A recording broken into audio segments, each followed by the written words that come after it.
Hi everyone. Before we get into this audiobook, I'd really appreciate it if you could hit the subscribe button and drop a like. It helps me out a lot as well as contributes a lot to the channel. Now let's get into the story. I hope you enjoy. A rippling sense of unease had consumed the Redwood compound for many weeks, ever since rumors began spreading that the fragile peace between the Redwood pack and the Nightfang pack was deteriorating. In the heart of this looming tension stood Elora, an Omega cherished by her people for her unique gift, an ability that went well beyond the standard traits of her rank. Being an Omega often meant subservience. A calm presence within the pack meant to soothe tempers and maintain order, but Elora's power exceeded that simple definition. She could quell even the harshest anger and the most biting pain if given the chance to lay a hand over someone's beating heart. For years, she had been her pack's secret balm, a quiet source of solace during internal conflicts, and a gentle mediator when alliances frayed at the seams. The Redwood pack's alpha, Darius, had always treated her with an odd mixture of respect and protectiveness, trusting no one else with the dangerous role she played. Now that the Moonfall War threatened to blaze, Elora felt certain her destiny would be tested in ways she could not yet fathom.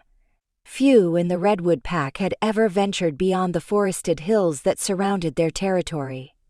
The Redwood name came from the tall, majestic trees that blanketed the region in coppery bark and resplendent emerald leaves.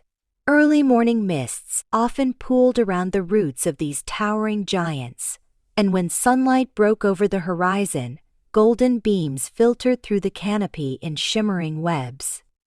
Elora had spent many hours at dawn wandering among those trunks, pressing her hands to the damp bark, drawing in the faint hum of life that coursed through sap and leaf.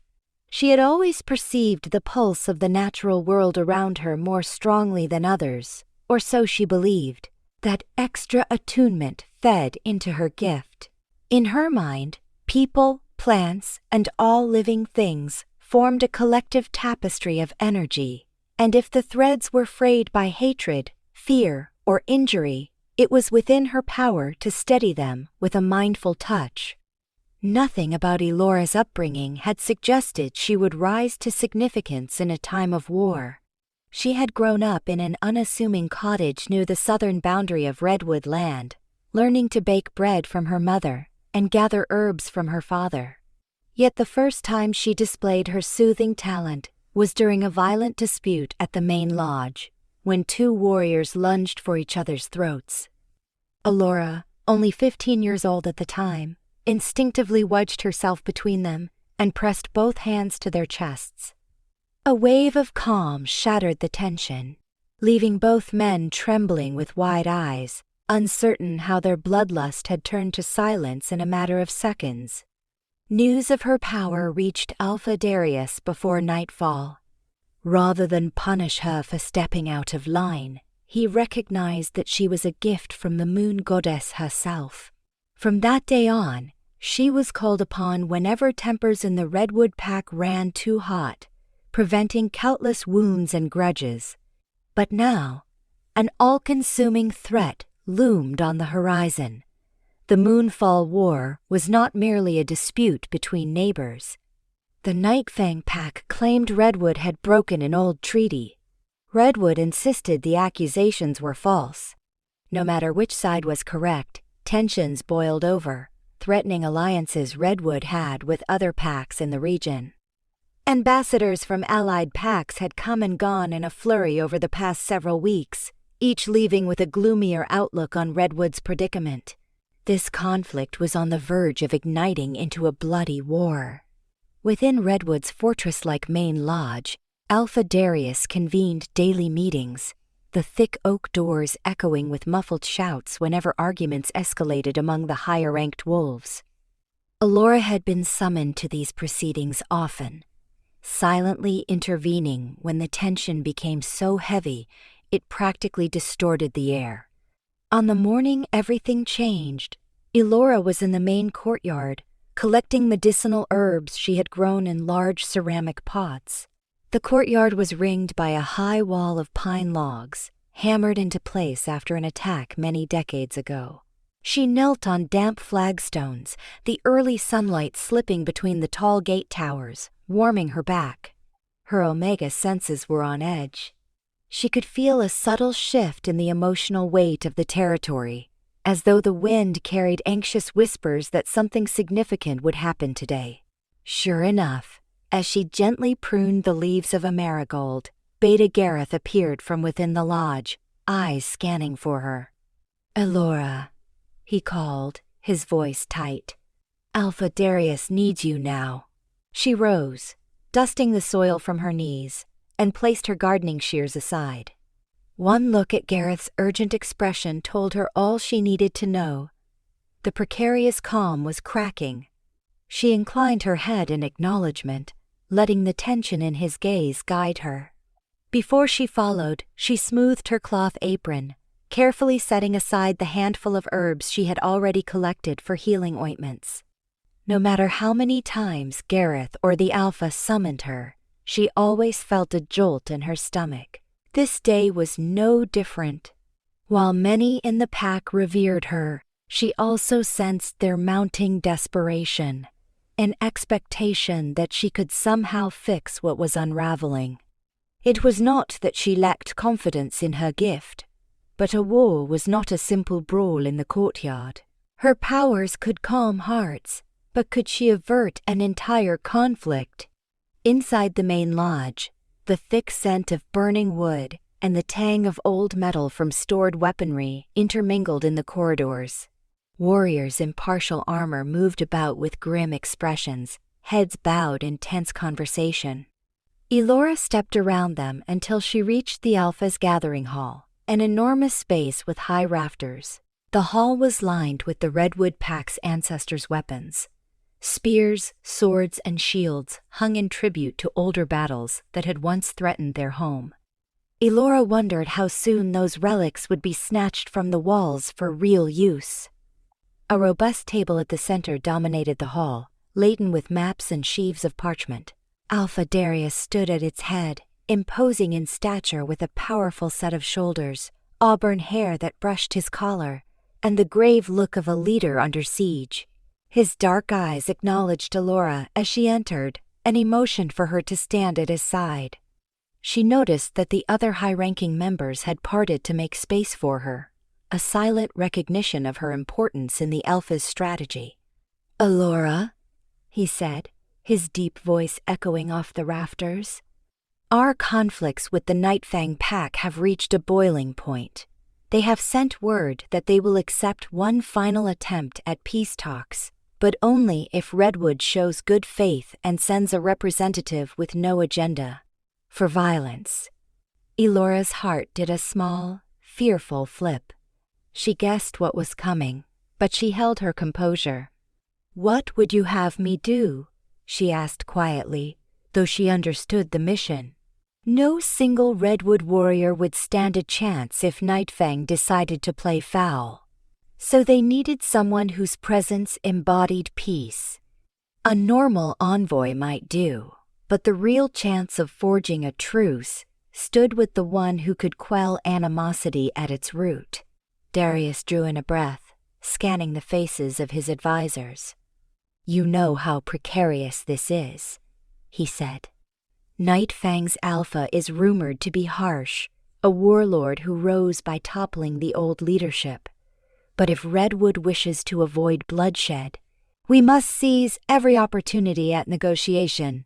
That is why I must send you, Elora. Your gift is our best chance at proving we do not desire war. If your ability can calm their fervor for battle, we might avert the con. Worst." He let the words settle in the air, aware that what he was asking placed her at great risk. She tried to ignore the immediate wave of dread that washed over her at the idea of venturing alone into hostile territory.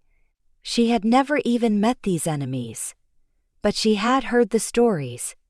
Nightfang had grown in cunning, recruiting from rogue packs, forging new alliances that gave them an edge in battle. Their Alpha was said to be a fearsome presence on any battlefield, able to break a man's spine in a single blow. Some whispered that he craved territory expansion beyond what Redwood had to offer. And Elora, with her quiet healing presence, was expected to walk into his domain? "I will do it," she said, summoning courage from the place inside her that had always propelled her to help. She could not stand by and allow Redwood's families and children to face the horrors of war if there was even a sliver of hope. "When do I leave?" Darius put a hand on her shoulder, the lines in his face softening briefly. "Tonight," he replied. "We will send word that you approach under a banner of peace. You will travel with a minimal escort, just enough to keep you safe on the road. Once you arrive at the Nightfang war camp, you will meet with their leadership. Speak for Redwood. Do your best to quell their aggression. If negotiations bear fruit, we may walk away without bloodshed. If they refuse—" He did not finish that sentence, but the unspoken possibility hung heavily in the room. A murmur passed among the advisors. Some looked at Elora with pity, others with reluctant admiration for her bravery. After the meeting, Darius led her to a smaller chamber, lined with more personal relics, where it was quieter. He faced her, his grim expression betraying the weight of the entire pack's hopes. "I know what I am asking of you is monumental. I will not force you to go if you believe you cannot." Elora shook her head gently, forcing a steady calm into her voice. "I want to do it," she said. "I do not have the strength of a warrior, but I have another kind of strength. If I can prevent this war, I must try." Darius nodded. "Very well. Prepare yourself. I will see that provisions and an escort are readied by the hour of dusk. May the moon goddess guide you, Elora." Leaving the Alpha's presence, she walked through the corridors that now felt more oppressive. Shadows clung to every corner, and in the torchlight, the carved wooden walls seemed to watch her. She returned to her small room adjacent to the courtyard. It was a modest space where she stored her few possessions. Some well-worn clothes, a journal where she recorded her experiences of calming others, and a collection of pressed flowers from Redwood's forest. She sat on her straw bed, thinking about what she would pack. She had never made such a journey into hostile territory before, especially not under the enormous responsibility of representing her entire pack. Her thoughts turned to the warnings about Nightfang's Alpha. She wondered if he truly was as ruthless as some claimed. If Redwood had not broken any treaties, what had started the rumor that Redwood was at fault? Were there unseen forces stoking the tension between these packs for their own gain? She let the questions swirl without answers, telling herself that soon she would uncover the truth. While uncertainty gnawed at her, a peculiar resolve settled over her mind, as though her gift guided her to press forward no matter how harsh the situation appeared. Better to try everything in her power than to regret not having made the attempt. She spent the afternoon quietly preparing, selecting a cloak of gray wool that would offer warmth yet not appear ostentatious, tucking away a small pouch of potent herbs that could soothe pain or accelerate minor healing, and carefully writing a letter that she would carry in case negotiations needed more tangible proof of Redwood's peaceful intentions. The letter bore Alpha Darius's seal, proclaiming Redwood's wish to stand down arms if Nightfang would do the same. Elora prayed the letter would not be laughed off or tossed into a fire upon her arrival. As dusk approached, the courtyard took on a somber hush. A half-dozen of Redwood's guardians had come forward as her escorts, each one looking far from thrilled at the mission. Armed with only light weaponry, they strapped saddlebags over the backs of their horses.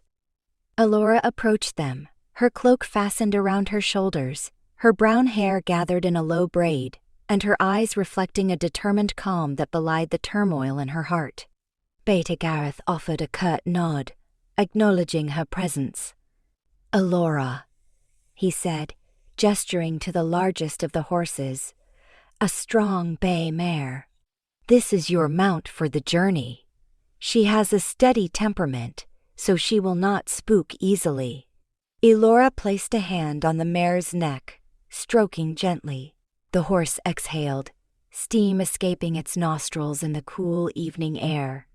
Despite the tension in the courtyard, that small moment of connection eased Elora's nerves. She then turned to see Darius approaching. He held out a short blade in a simple leather sheath. "Take this," he said solemnly. "I know you do not wish to fight, but if it comes to defending yourself, do not hesitate. A gift is worthless if you are not alive to use it." She accepted the blade, securing it at her belt. Though she was far from an expert with a weapon, she had received basic training. Elora hoped she would never have to use it. The last glow of sunset cast a subdued orange light on the courtyard walls as the group set out, their horses' hooves echoing against the hard-packed earth.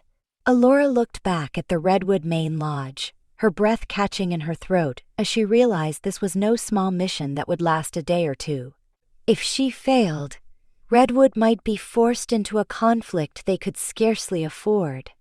They traveled west, following a narrow road that wound around Redwood's forest boundary, each tree standing like a silent sentinel on their left, while to the right, rolling hills sloped away into misty lowlands. A hush settled over the escort, as though speaking would invite misfortune. Occasionally, a wolf howl sounded in the distance, a lonely cry that seemed to echo the uncertainty in Elora's heart. She kept her gaze on the path ahead, drawing on the gift that dwelled in her soul, seeking calm within herself so she could be ready to share it with others. Night fell completely, cloaking them in dark shadows. One of the guardians led the way with a small lantern hooked onto the side of his saddle. Another guardian trailed at the rear, checking constantly that they were not followed. Although Redwood's territory was usually considered safe, no one wanted to be caught unaware so close to a pending war. After several hours of cautious travel, the group made camp under a towering pine. They spoke little, as if the gloom in the air pressed down on conversation.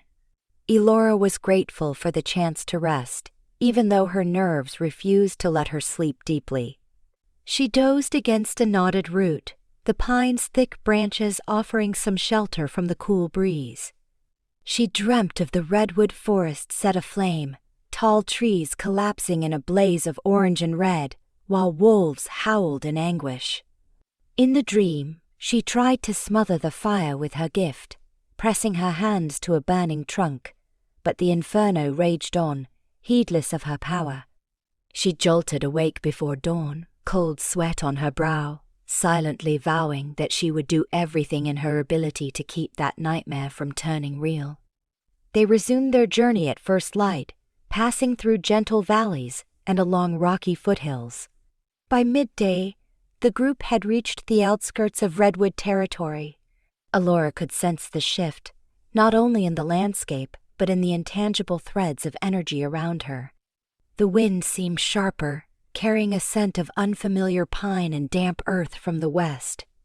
The terrain became rugged, dotted with boulders. Eventually, they spotted a range of jagged mountains, far in the distance. The guardians murmured that beyond those peaks lay Nightfang territory. As they traveled closer to Nightfang's claimed lands, Elora noticed fewer signs of wildlife. The birdsong that commonly accompanied redwood rides was strangely absent, and the undergrowth seemed withered or trampled by patrols of warriors. Later that afternoon, the redwood entourage approached an old wooden bridge spanning a wide river. A pair of armed Nightfang sentries waited on the far side, clad in worn leather armor. Their eyes were cold, scanning Elora's group for any sign of weapons or threat. One of the Redwood guardians dismounted to confer with them, brandishing a letter proclaiming Elora's identity and peaceful mission. The tension was palpable, as the Nightfang sentries read the parchment. Eventually, they allowed the group to pass, though the bristling in their posture did not waver. Nightfang's main camp is several miles upriver, one of the sentries said bluntly. You will find them preparing for battle. Our Alpha does not take Redwood's claims of innocence lightly, so keep your hands off your blades, and maybe you will live to see tomorrow. Elora's stomach nodded. She reminded herself to remain composed, trusting in her gift. She tried to send out a gentle wave of calm, allowing it to ripple through the charged tension. One of the sentries seemed to tense less, though he made no comment, uncertain why his pulse had slowed or his nerves had steadied. The Redwood guardian returned to his horse, and the group proceeded across the bridge, wooden planks groaning under the hooves. On the other side, muddy roads stretched before them. Patches of grass had been trampled flat, likely by repeated marches. The countryside had a forlorn cast, as though the war preparations had drained color from the land. About an hour later, they spotted the outskirts of Nightfang's war camp. A series of tents, cooking fires, and supply wagons sprawled across a broad plain near the riverbank, with watchtowers built hastily from logs at intervals. Scores of warriors milled about in various states of readiness, some sharpening weapons, others tending to battered armor or harnessing horses. Smoke curled into the sky from many cook fires. The Redwood escort exchanged uneasy looks, for this display of martial power was daunting compared to Redwood's smaller fortifications. At the perimeter, another contingent of Nightfang guards blocked the path. Elora held up the sealed letter and tried not to shrink beneath their scrutinizing stares. These guards looked even more hardened than the ones at the bridge, scars visible on their arms and faces. She noticed one guard's eyes shift to her belt where the short blade hung. She spoke calmly. We come in peace at your Alpha's invitation. The guard nodded, though his expression remained suspicious. He motioned for them to follow, leading them past rows of tents. The noise in the camp was overwhelming. Men and women in wolf form sparring, blacksmith hammers striking metal, horses snorting as they were yoked to supply wagons. Elora felt a tremor in her chest, not out of fear alone, but empathy for the tension swirling around her. Everywhere she looked, she saw faces hardened by hostility or racked by worry.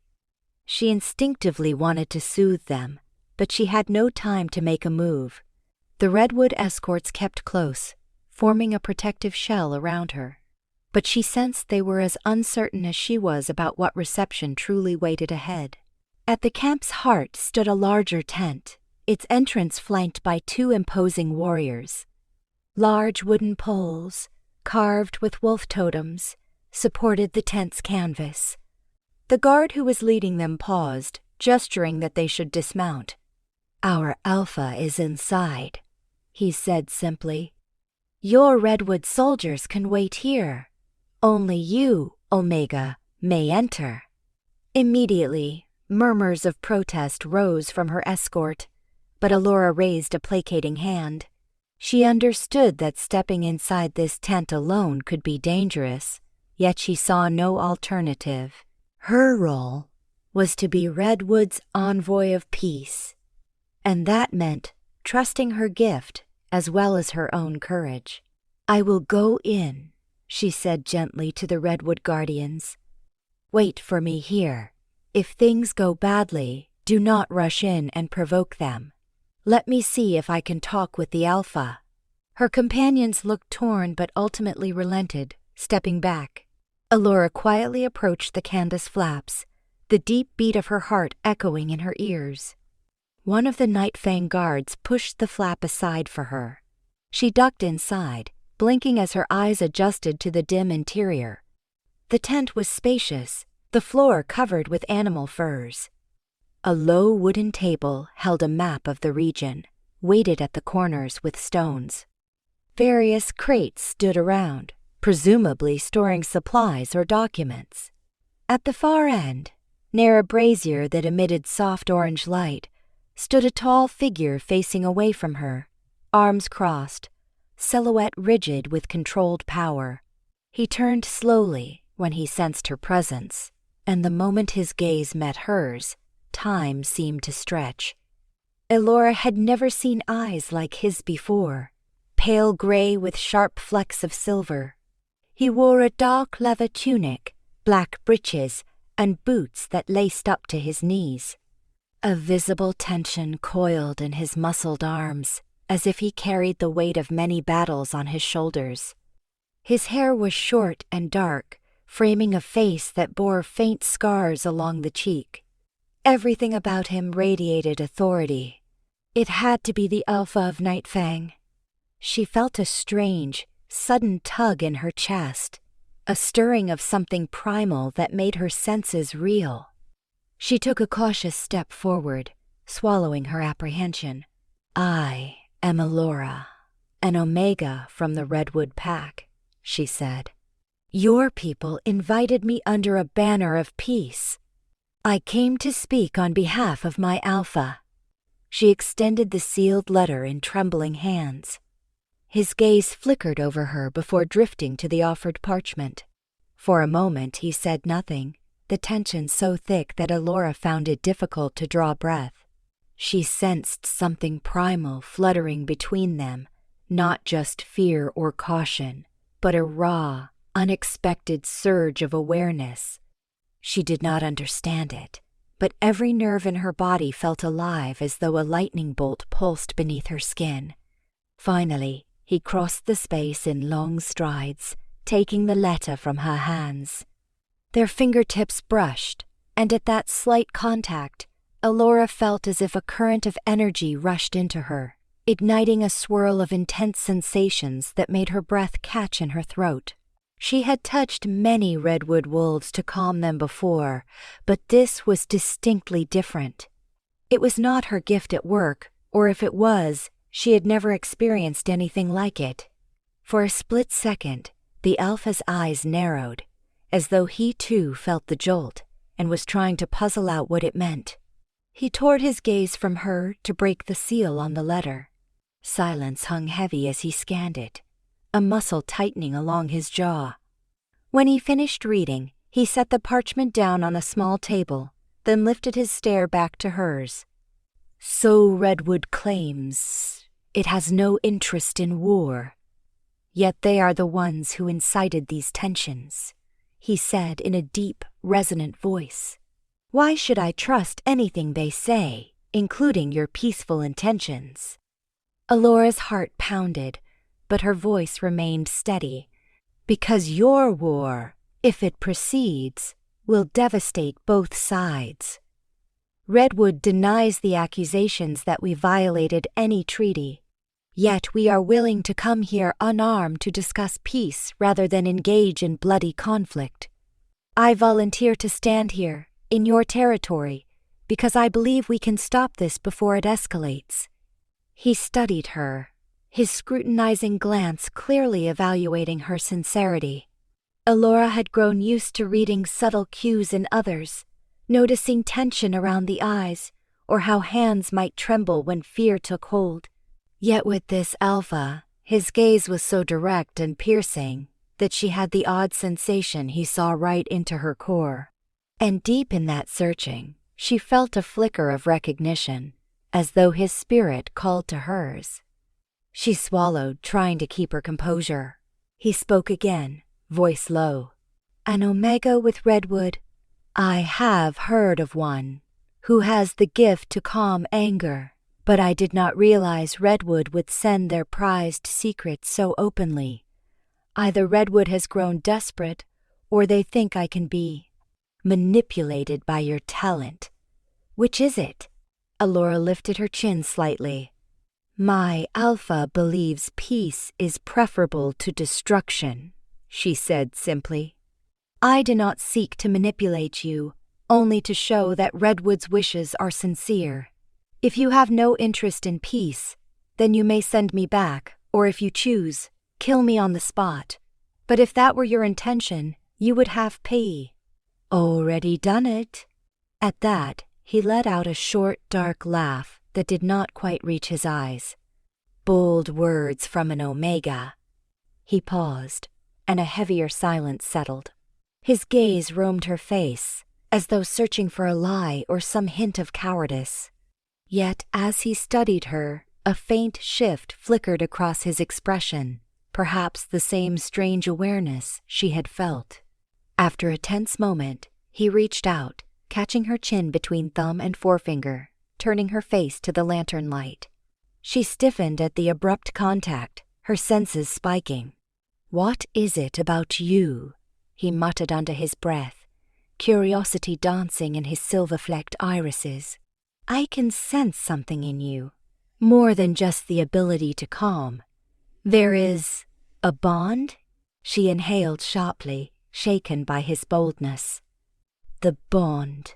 Though she had never experienced it personally, she recognized the stories about fated mates, an unbreakable link ordained by the moon goddess. That was the only explanation that made sense for this undeniable force coursing through her. The hairs on her arms stood up, a flush creeping across her cheeks. But how could her fated mate be this alpha, the very man Redwood viewed as a dangerous enemy? And how could the moon goddess be so cruel, to tie her fate to a leader on the opposite side of a looming war? Conflicting emotions warred inside her. Awe, confusion, fear, and a strange, forbidden excitement. She had come here to avert conflict, only to discover the mate bond linking her to the one person Redwood might never allow her to be with. She forced herself to speak, though her voice shook slightly. "We should discuss the matter of peace between our packs," she managed, sidestepping his question with difficulty. "Time is short. Tensions are high." His eyes narrowed, but he let his hand fall away from her chin. "We will talk," he allowed, "but I will keep you here for however long I decide is necessary. Your Redwood guardians can wait outside the camp or return home. They will not dictate my terms." Elora parted her lips to object, but she stopped. Perhaps it was better this way. She needed time to glean the truth about Nightfang's motivations, to use her gift in a measured way. If the Redwood escorts were forced to remain in the camp, they might inflame tensions, especially if the Alpha or his warriors deemed them a threat. Still, the Alpha's suggestion that she was to remain in his domain for as long as he wished made her pulse skip. Her freedom now rested in the hands of this formidable man, whose sense of power vibrated in the air. She had never been alone in a foreign camp before, let alone one brimming with hostilities. But she needed to remain calm. "I will abide by that, so long as my companions are allowed to leave in safety," she said firmly. He gave a curt nod, turning toward the tent's entrance. "I will see that they come to no harm. You will stay in a separate tent under guard. Tomorrow we will begin negotiations, if Redwood's stance is honest." With that, he lifted the tent flap and motioned for her to follow. The abrupt shift in tone left her reeling. She told herself that perhaps her initial success lay in the fact that he had not dismissed Redwood's message outright. The Alpha's curiosity, and the possible spark of the mate bond, might grant her an opening to persuade him that Redwood did not hunger for war. As they emerged, the waiting Redwood guardians tensed in readiness. Elora lifted a hand to show she was unharmed.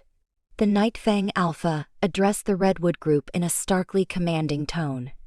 "Your Omega will remain here. She has come to negotiate, so Redwood can prove its sincerity by leaving her in my care without starting a conflict. Return to your Alpha and inform him that I will meet with her tomorrow. If I see fit." One of the Redwood guardians visibly bristled, turning to Elora. "Are you certain you wish to remain alone, my lady? We can stay nearby if you choose." Before Elora could respond, The Alpha's gaze darkened at the address of my lady, though he let no direct threat pass his lips. Elora weighed her options. She knew that Redwood had no advantage in pressing the matter. The Alpha had demanded a show of faith, which might be the only path forward to avert full-scale warfare. "Go," she said softly to the Guardians. "Return and let Alpha Darius know that negotiations have not broken down. I will remain safe." She felt the Alpha's eyes on her as she spoke. "I am Redwood's Omega after all. No harm will come to me if the Nightfang Alpha is truly interested in peace." With clear reluctance, the Redwood Guardians turned their horses. They offered a last respectful bow in her direction, then trotted off, the clinking of harnesses fading into the distance. Elora suppressed a shiver, aware that she was now surrounded by Nightfang wolves who viewed her as an outsider, perhaps even an enemy. The Alpha barked an order to a nearby warrior, instructing him to prepare a tent for her quarters and to station guards there. Then, without another word to her, he strode back into his own tent, leaving her standing in the center of the bustling war camp, uncertain about what came next. A pair of watchful warriors flanked her, gesturing for her to follow them down the row of tents. All around, Nightfang wolves cast sidelong glances at the lone Redwood female in their midst. Some murmured to each other, curiosity blending with disdain, though none dared lay a hand on her as she passed. She wondered how many of them guessed the significance of her presence. Did the Alpha make it known that Redwood's Omega was here? Or did they assume she was just another captive? Eventually, the guards halted outside a tent that appeared slightly newer than its neighbors, as though hastily erected for her arrival. One guard motioned for her to enter. She stepped inside, relief and unease swirling together in her chest. The space held a cot with a thin blanket, a small wooden table with a single stool, and a lantern that flickered softly. It was simple but not entirely inhospitable. The guard left, and she heard them position themselves outside, presumably to ensure she did not wander off or conspire with Redwood. Alone, Elora sank onto the cot, her mind racing. She replayed every moment in the Alpha's tent, lingering on his eyes and the powerful sensation that gripped her when they touched. She had always imagined finding her fated mate in a joyful moment, perhaps at a Redwood gathering or a moonlit ceremony in the forest.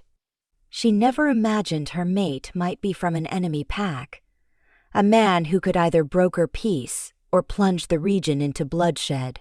The tangle of loyalty and fate knotted inside her. She thought of Redwood, her home, the families relying on her gift. She thought of how that gift might pull her towards someone who, by all logic, should be her adversary. Though her mind churned with questions, exhaustion soon settled over her from the long ride and the stress of the day. She resolved to rest and gather her strength. Tomorrow would bring the first steps of negotiation.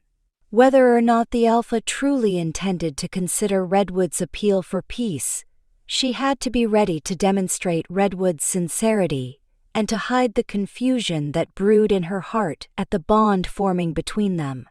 She had no idea how to handle that. For now, all she could do was whisper a silent prayer to the moon goddess for guidance as she closed her eyes, letting the flicker of the lantern lull her to a restless sleep. The next morning's first light filtered through the canvas of Elora's tent, rousing her from a night of uneasy dreams. She sat up, rubbing her eyes, momentarily disoriented before reality settled back in. She was in the heart of Nightfang's war camp. Outside, she heard the clang of metal and the rumble of voices. The war camp was already active, a ceaseless hive of warriors training and preparing for whatever conflict lay ahead. It reminded her that Redwood's fate and the fate of neighboring territories hung in the balance. Stepping outside, she met the stern gazes of two guards stationed near the entrance. The crisp morning air carried a hint of smoke from campfires where breakfast was being prepared. Overhead, the sky was a mottled gray and pale pink, suggesting that the sun had barely risen. As Elora considered her next step, the flap of the neighboring tent lifted, revealing a tall female Nightfang warrior with braided hair and an assessing glare. "The Alpha expects you," she said, tone curt. "Come with me." Elora followed the woman through rows of tents toward a large open area near the center of the camp. A sizable ring of packed earth formed what looked like a training ground. Several sparring sessions were underway. Groups of wolves in human form practiced with wooden staves, while others wrestled in partially shifted states. She felt the waves of aggression and adrenaline rolling off these warriors, a potent reminder that she was in a place where conflict was not merely threatened, but practiced daily in anticipation of war. They rounded a corner where an assembly of what seemed to be high-ranking Nightfang wolves had gathered. Near the center stood the Alpha from yesterday, his dark hair catching the morning light in a subtle gleam. Despite the tension that coiled through her, Elora's heart thudded heavily at the sight of him. The presence he exuded was commanding, demanding that all eyes focus on him, yet beneath that commanding aura she sensed a deeper layer, a complexity that went beyond the typical savage warlord Redwood rumors had described. She just had not yet deciphered that complexity. He turned as she approached, silver-flecked eyes honing in on her. Even among the other high-ranking wolves, he stood out, not just for his physicality, but the quiet intensity that radiated from him. She inclined her head in greeting, trying to maintain a respectful bearing. "Alpha," she said quietly. She had not used his name, for she realized she did not yet know it. If Redwood had provided it, she had missed it in the swirl of war rumors. His eyes narrowed, reading her subtle question. "My name is Kieran," he said, voice cool enough to keep the conversation purely formal before his subordinates. "You are Redwood's peace envoy, the Omega with a unique gift, are you not? Then let us see if Redwood has anything more than polite words to offer." He gestured for her to follow him to a wide wooden table set just beyond the training grounds. A few of his trusted advisors gathered around, their expressions unwelcoming. Kieran reached for a leather pouch that lay on the table, pulling out a folded map. He spread it across the rough surface, revealing territory lines drawn in heavy ink, marking Redwood's domain, Nightfang's territory, and the boundaries of smaller allied packs. Elora recognized Redwood's familiar forest region, the weaving rivers around it, and the mountainous ridges that bracketed Nightfang land. Many of the lines overlapped in complicated ways. Kieran's finger traced a particular boundary. "Nightfang claims Redwood has encroached here," he said, pointing to a region of contested forest. This was recognized as neutral ground to keep the peace, yet Redwood allowed its hunters to trap and set up outposts, a clear violation of the treaty. Elora frowned, recalling Redwood's official stance that they had not sent anyone into restricted territory. "We have no record of establishing outposts in that zone," she insisted softly.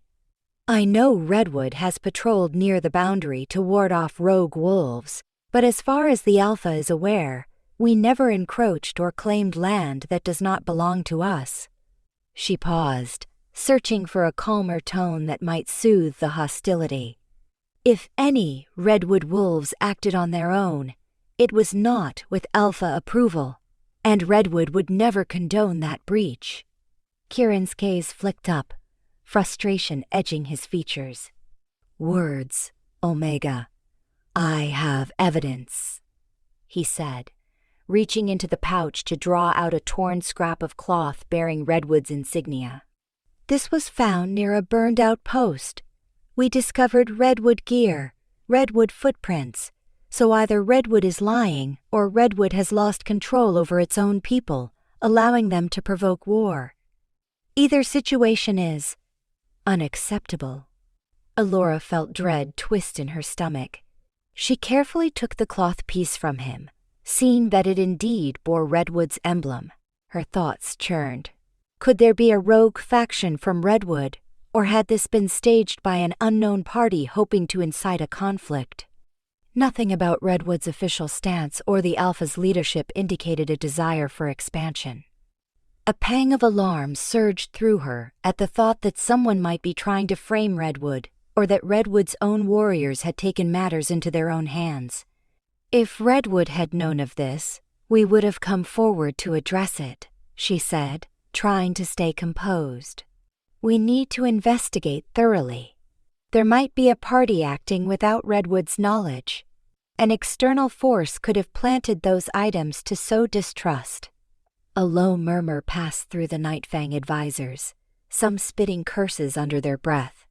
Kieran's eyes raked over Elora. "You claim Redwood is innocent," he said. "Yet many of my own have found Redwood's insignia at more than one outpost. The evidence is damning, and my pack clamors for retribution. If Redwood truly does not want war, you must find a way to prove that Redwood had no part in this." She exhaled quietly. "I will do what I can," she said. "But I need more details. When were these outposts discovered? Were there sightings of Redwood warriors, or only footprints and scraps of gear?" A flicker of irritation crossed Kieran's face, as though he found her questioning tedious. Still, he answered her. "We have had repeated sightings over the last 3 weeks. The outposts were burned before we could fully search them. Some of our scouts claimed to see wolves wearing Redwood's armor fleeing the scene. The events played out too quickly for clear identifications. Regardless, the items we recovered bear Redwood's mark." Elora's mind raced.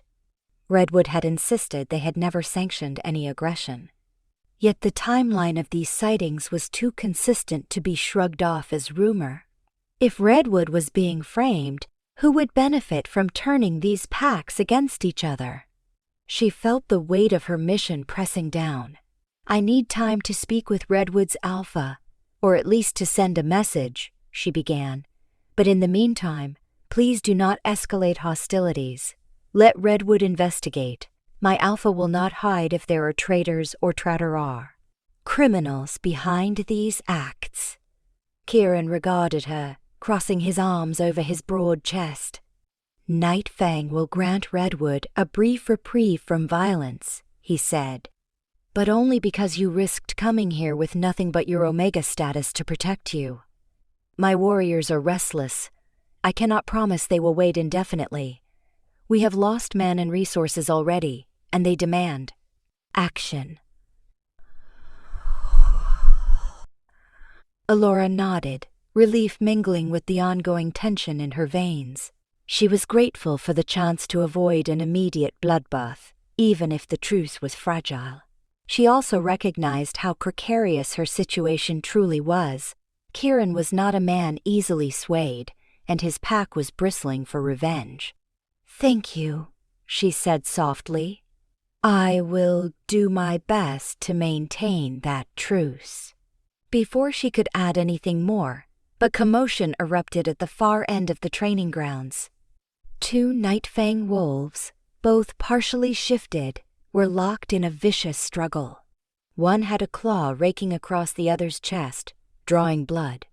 Spectators shouted encouragement or demands for them to break it off. Kieran cursed under his breath, moving swiftly toward the fight. Elora felt an instinctive pull to intervene, not just for the sake of preventing injury, but also to demonstrate her gift as Redwood's envoy. She followed him, pushing past a few onlookers. The 2 wolves were consumed with fury. Blood spattered the ground, and the ring of watchers circled them, some cheering, others looking uncertain. Kieran barked out an order. But the wolves, lost to their rage, did not heed his command. Elora's heart pounded. This was an ideal chance to showcase her ability. If she could calm them, perhaps Kieran and the rest of Nightfang would begin to trust Redwood's sincerity. She drew a trembling breath and stepped into the ring, ignoring the gasps of the onlookers. One of the fighting wolves swung blindly at her, but she sidestepped, catching his wrist with gentle but insistent pressure. She pressed her free hand to his chest, feeling his heartbeat pounding like a war drum. Summoning the core of her gift, she breathed in and visualized waves of tranquility emanating from her body. The fierce anger coursing through him clashed with her energy, but she persisted, letting the soothing flow quell the fires of his rage. It was not an instant effect.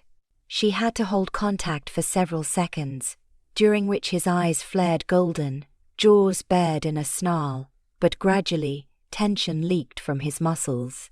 His breathing slowed, confusion dawning in his gaze as if waking from a fever dream.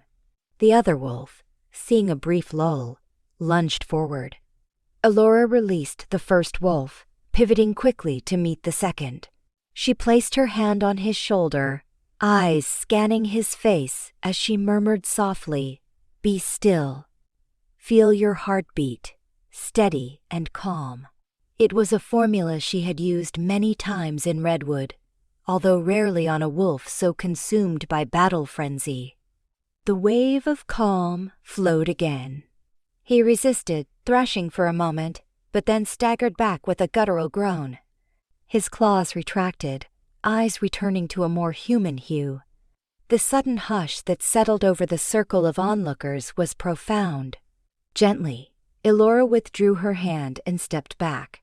Both wolves stood panting, their chests heaving as if they had just emerged from a battlefield, eyes darting in confusion. They stared at their injuries, realizing the fight had ended almost inexplicably.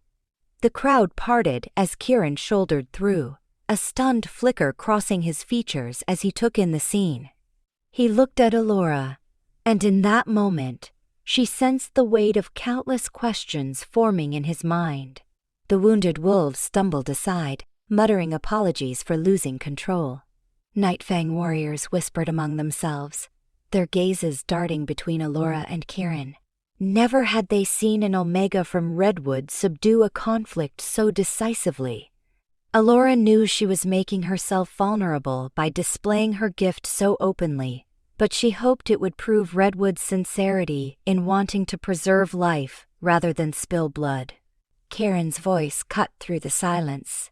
"Medical tents," he ordered, gesturing for a couple of warriors to help the injured. Then he turned to Elora, a guarded expression on his face. "Your gift is more potent than I realized," he said, voice edged with reluctant respect. "You stepped into the center of a fight that could have torn you apart. Why?" She let out an unsteady breath. "Because I do not want more bloodshed," she answered quietly. "If we cannot even stop a fight here, how can we stop a war? Every life matters, even if the wolves are from another pack." His jaw worked slightly, as though he weighed her words. He waved a hand, dispersing the curious onlookers. Some left grudgingly, clearly wanting to know more about Redwood's mysterious Omega. Once the crowd had diminished, Kieran leaned closer, voice low enough not to carry far. "You have proven your ability, but you also reveal how Redwood might use it. Your gift is dangerous if turned against us in the heat of battle, yet you claim to want peace." Elora held his gaze. "I do want peace. That is the truth, and my gift does not discriminate between Redwood or Nightfang. If I can keep hearts from turning murderous, I will, no matter their origin." He studied her for a moment, his eyes hooded. The tension between them was palpable, underscored by the subtle hum of that bond they both seemed to sense, even if unspoken. She wondered if he would confront her about it now, or if he planned to push it aside and focus solely on war matters. The prospect of discussing the mate bond with a man who was effectively Redwood's greatest threat made her pulse race. "Come," he said at last, gesturing toward the perimeter of the training field. We will find somewhere more private to continue our discussion. I have questions Redwood must answer." Elora followed as Kieran led her away from the main hub of activity, threading between tents until they reached a smaller clearing near the riverbank. A guard trailed them from a distance, presumably there to ensure she did not attempt to escape, as though she had anywhere to run in this place. The sound of the rushing river filled the silence as they walked onto a small patch of grass. Kieran turned and faced her, arms crossed, tension visible in the hard set of his shoulders. "Tell me something, Omega," he began, searching her face. "How long have you possessed that power to calm others?" She met his gaze, uncertain of his intention. "Since I was about 15, she answered quietly. "It manifested when two Redwood warriors nearly tore each other apart. I intervened, and it worked. My alpha believed it was a blessing from the moon goddess." He nodded slowly, expression unreadable. "A blessing, or perhaps a curse, depending on which side you stand. Those men in Redwood. How many times have you stopped them from killing each other? Is Redwood so prone to conflict that they need you?" Elora stiffened slightly. "Many packs face internal conflicts. Redwood is no different. I have helped them, yes, but that does not make Redwood savage or disordered. It only means we value preserving life." She hesitated, letting a bit of honesty seep into her tone. "And yes, Redwood depends on me. That is why I am here. They believe I can help diffuse tensions." His eyes flickered with a mix of emotions, part skepticism, part curiosity. For a long moment, he said nothing, the distant hiss of the river filling the silence. Then he released a slow breath, as though struggling with a decision. "I sense something between us," he said, his voice low, the words balanced precariously on a line between threat and confession. "Yesterday, when you stepped into my tent, it was there, and I feel it now. It is a pull I cannot explain away, but I suspect you know what it is." Elora's heart thundered. She forced herself to meet his gaze. "I do," she whispered, voice catching. "It is the mate bond. I never believed I would find it like this, but I cannot deny that it is real." He nodded, tension creasing his brow.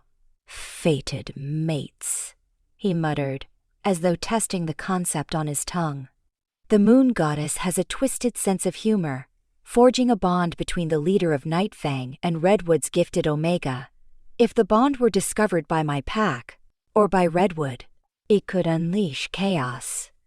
Everyone would suspect betrayal, thinking we are consorting with the enemy." Elora shuddered inwardly. He was right. Both sides would likely see their bond as a threat, or a tool that could be used or manipulated. "I do not want this to spark more enmity," she murmured. "But I will not deny my bond either. The question is, what do we do with it now?" Kieran's pale eyes glinted. "For now, we keep it quiet," he said firmly. "I cannot allow my pack to question my motives, and Redwood would surely drag you away if they realized the truth. This war is bigger than either of us. We must handle it delicately if we are to find peace, or at least a ceasefire. But do not think I will let you out of my sight so easily. That bond means you are mine, Redwood or not."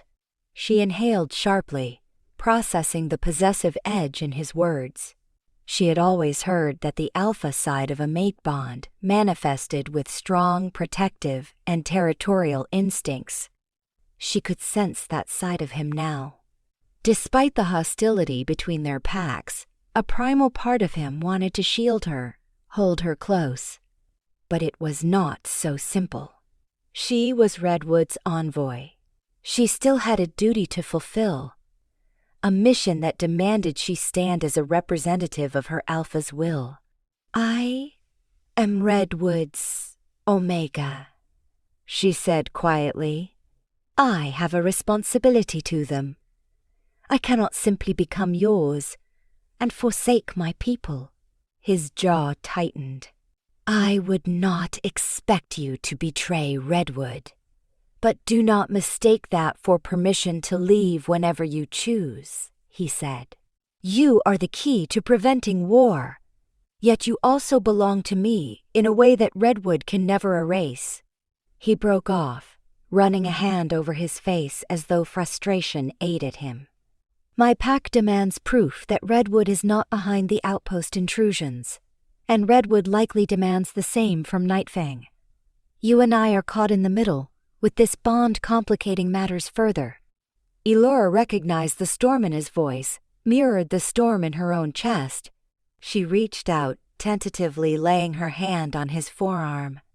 He stiffened but did not pull away. She sent a gentle wave of calm, not enough to stifle his reason, but enough to assuage the tension. I promise to do everything I can to get to the truth, she said. Let Redwood investigate. If we find those responsible, we can show your pack that Redwood will punish the culprits. If Redwood is somehow misled, we will unearth that too. We have a chance to end this war before it escalates. He gazed down at her hand on his arm, a flicker of conflict in his eyes. And how do you plan to do that from inside our camp? He asked, voice still taut. Your alpha will want updates.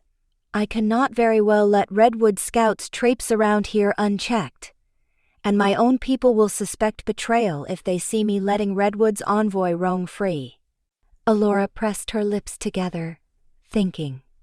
We can send messengers to Redwood and arrange a meeting, a neutral ground. If Redwood's alpha meets you, or at least your representatives, maybe we can discuss evidence and cross-check the facts. In the meantime, your scouts could hold off on further retaliation. Let Redwood see the site of these outposts for themselves, confirm Redwood's involvement or innocence. That might at least slow the impetus for war. Kieran let out a slow breath, as though she were asking a lot of him. My advisors will claim Redwood is just stalling, but I will consider your proposal. You will remain here, close to me, so I can judge your sincerity. He glanced over her shoulder at the guard standing nearby, turning the conversation to a more formal tone. Take Redwood's Omega back to her tent, he instructed. She is under our protection, not our prisoner, but she goes nowhere without approval. Elora lowered her hand from his arm, the loss of contact leaving her unsettled. She understood that from a strategic standpoint, he could not simply give her free rein, especially if he wanted his warriors to trust that he was in control. Still, a part of her dreaded the notion of captivity. She had come here willingly to advocate for her pack's interests, yet she now felt tethered by forces beyond her control. The looming threat of war, the Alpha's will, and the sudden, overwhelming bond. I accept those terms, she said softly. But please, let us not waste time. War draws closer every hour. Karen nodded in curt agreement, stepping aside to let her pass. She left with the guard, winding back between tents, the smoky air filled with the sharp tang of metal and sweat. Although no one attacked her, she felt the weight of numerous stares, a Redwood Omega in the midst of Nightfang's warriors. Some leered as though they wondered if she was truly there under a false pretense. Others sneered with open distrust. She kept her chin up, refusing to cower.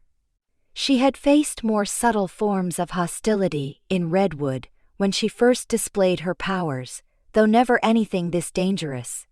Once she was back at her tent, she slumped onto the cot, mind buzzing with the conversation she had just had. The stark contradiction of discovering her fated mate in Kieran, an alpha rumored to be a merciless warlord, was almost too much to process. Yet in their brief interactions, she sensed complexities in him that Redwood's rumors never acknowledged. He had not dismissed her or used her gift for his own immediate advantage. He was allowing Redwood a chance to prove innocence. That was not the act of a reckless savage, but a man governed by strong duty to his pack, shaped by the evidence he believed. The question remained, who was planting Redwood's insignia at these outposts, and for what purpose? Time passed slowly in the war camp. Elora was granted simple meals, brought to her tent by the same guard who rarely spoke. She spent hours lost in thought, reviewing every shred of possibility. Could Redwood have a rogue element? Or was it an external foe using Redwood's mark to pit two powerful packs against each other? She regretted that she had no way to discuss these theories openly with Redwood's alpha. If only they could gather around a table with Kieran and piece together the puzzle. War thrived on misunderstandings. Even as an Omega, she was not naive enough to assume a few calm words would solve everything. She needed real evidence to convince both sides to stand down. Late in the afternoon, the guard summoned her again. She followed him to a clearing near a copse of old pines, where she discovered a small group of what appeared to be Nightfang scouts preparing to leave, saddling horses and checking their supplies. Kieran stood at their head, speaking in low tones. When he spotted Elora, he indicated for her to step closer. "I have decided to dispatch my scouts to confirm there have been no new Redwood incursions into the contested area," he said, his voice calmer but still laced with tension. "If Redwood is acting now, we will catch them before they vanish." Elora nodded, relieved that he was taking a measured approach. "I appreciate that you are not simply charging into Redwood territory," she said. "I truly believe Redwood has no reason to provoke you." He regarded her with a critical gaze. "If that is true, Redwood had best find the real culprit. My scouts will return in 3 days. If they find fresh evidence, or if Redwood tries to impede them, this ends." The final words carried a chilling finality. Elora swallowed. She recognized the tightrope they walked. "I understand. I hope Redwood will not disappoint you. If it is in Redwood's power to reveal the truth, they will. It affects us as much as it does you." A flicker of recognition passed through Kieran's eyes. He turned to his scouts, giving them final instructions in a swift, no-nonsense manner. The scouts mounted their horses and rode out, dust swirling in their wake. Nightfang watchers looked on, weapons close at hand, aware that these next few days might decide the fate of the war. Once the scouts disappeared beyond the ridge, Kieran turned his attention back to Elora. "I will keep you informed of what we learn," he said briskly. "In the meantime, you will stay in the camp. If Redwood attempts contact, you can let me know what they say." She nodded, not expecting more. Yet a tangible electricity lingered between them, the mate bond throbbing like a constant drumbeat in the background of every conversation. She wondered if Kieran felt the same near-painful pull each time he spoke to her. She guessed he did, and that he likely fought it, believing it to be a complication in an already tangled web. What pained her most was that she could not offer him more than assurance that Redwood had no desire for bloodshed. She could not pledge her heart or future without betraying her home, nor could she sever the bond without ripping herself apart on a soul-deep level. She was caught in the same conflict he faced. Over the following day, Elora found herself a reluctant resident of the Nightfang camp. She spent the morning near the riverbank, watched by a silent guard, letting her fingertips drift in the cold water. She tried to draw on the serenity of her surroundings, focusing on the subtle swirl of the current. She engaged her Omega gift on a smaller scale, calming her own nerves, reminding herself that the moon goddess had a plan, even if it seemed cruel at the moment. Occasionally, She spotted Kieran in the distance, conferring with his advisors or overseeing training drills. She sensed the tension in his posture, the conflict that warred behind his eyes each time their gazes met. He never approached her in front of others. After midday, she was escorted back to her tent. She expected another day of waiting, but instead, a new face appeared, a Nightfang sentinel named Soren, who introduced himself with a polite yet wary nod. "The Alpha has asked me to show you the perimeter of the camp," he explained. "He believes you should be aware of our defensive positions." Elora blinked in surprise, suspecting that Kieran was testing her. By familiarizing her with their defenses, perhaps he was gauging whether Redwood would exploit that knowledge. "I appreciate the opportunity," she said, forcing a neutral tone. "Lead on." They walked the outer rings of the camp, passing patrols armed with spears and bows. Elora took in the earthworks, ditches, and wooden palisades that had been hastily erected. She also noted how the watchtowers offered vantage points across the plain. She sensed the purposeful arrangement of tents to allow rapid mobilization in case of attack. Nightfang had prepared meticulously for a conflict they deemed inevitable. Soren's presence made sure she did not glean secrets unapproved by the Alpha, but the mere fact that she was being shown around proved Kieran was not hiding the extent of his preparations.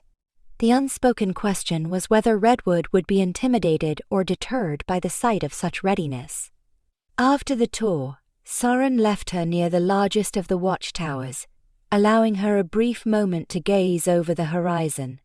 As she looked toward Redwood's distant forests, she felt a homesick pang. She tried to imagine Redwood's reaction if they learned she had discovered her fated mate in the Nightfang Alpha. Would Darius accept it as the will of the moon goddess? Or would he view it as a betrayal? The idea of returning home in a swirl of suspicion made her throat tighten. She prayed Redwood would come to the table soon, if only to confirm they were truly not the aggressors. In the late afternoon, she was summoned once more to Kieran's tent, where she found him studying an array of parchments. His advisors hovered nearby, but he dismissed them with a terse nod, leaving the two of them alone. The brazier in the corner cast flickering shadows on the tent walls. She sensed that tension again, both from the swirling conflict and the electric undertow of the mate bond. "I have decided to send a messenger to Redwood," he began, looking up at her. "With your help, this message will request a council meeting in a neutral location. If Redwood's Alpha refuses, it will be taken as proof that Redwood would rather hide behind words than seek the truth." Elora's heart lifted. "That is the right decision," she said softly, stepping forward. "I will sign any letter you wish to send, adding my testimony that Redwood is awaiting such a chance. I am sure my Alpha will agree to meet if it is done safely." He nodded, scribbling quickly on a parchment. "The site will be the old stone circle by the western edge of the forest. It is equidistant from Redwood and Nightfang territory, a day's ride from here. The place is known to both sides as neutral ground, correct?" She remembered the stone circle well. Ancient monoliths arranged in a circular clearing, used in ages past for gatherings of pack elders. "Yes," she confirmed. "Redwood will not reject it." Kieran finished writing and sealed the parchment with a wax stamp bearing Nightfang's emblem. He held it out to her, a question in his eyes. "You are Redwood's Omega. Will you add your mark?" She nodded, taking the quill he offered. With a steady hand, she wrote her name near his stamp, trying not to notice how her pulse fluttered as their arms momentarily brushed. She set down the quill, stepping back. His gaze lingered on her, bright with unresolved tension. She realized that, for all the friction between them, they had just taken a small but significant step toward peace. For a moment she felt the bond between them surge. He opened his mouth as if to speak, but a rustle at the tent flap announced the arrival of a guard. "Alpha, the messenger is ready," the guard said. Kieran gave a curt nod. He handed the sealed letter to the guard. "Ride fast. By tomorrow night, Redwood's Alpha should have this. If Redwood dares harm our messenger, we shall have our answer." The guard bowed and left. Then Kieran turned back to Elora, exhaling. "All we can do is wait. Perhaps Redwood will show its innocence now." Elora nodded, feeling the swirl of hope in her chest. "Thank you," she said. "I know you are risking the respect of some of your warriors by reaching out again." A humorless half-smile touched Kieran's lips. "We risk a great deal more if we do nothing and the region plunges into war. Even if Redwood is lying, I will have lost little by attempting this one last measure." He fell silent, scrutiny returning to his expression. "Elora," he said softly, using her name for the first time. "Do you realize the position I am in?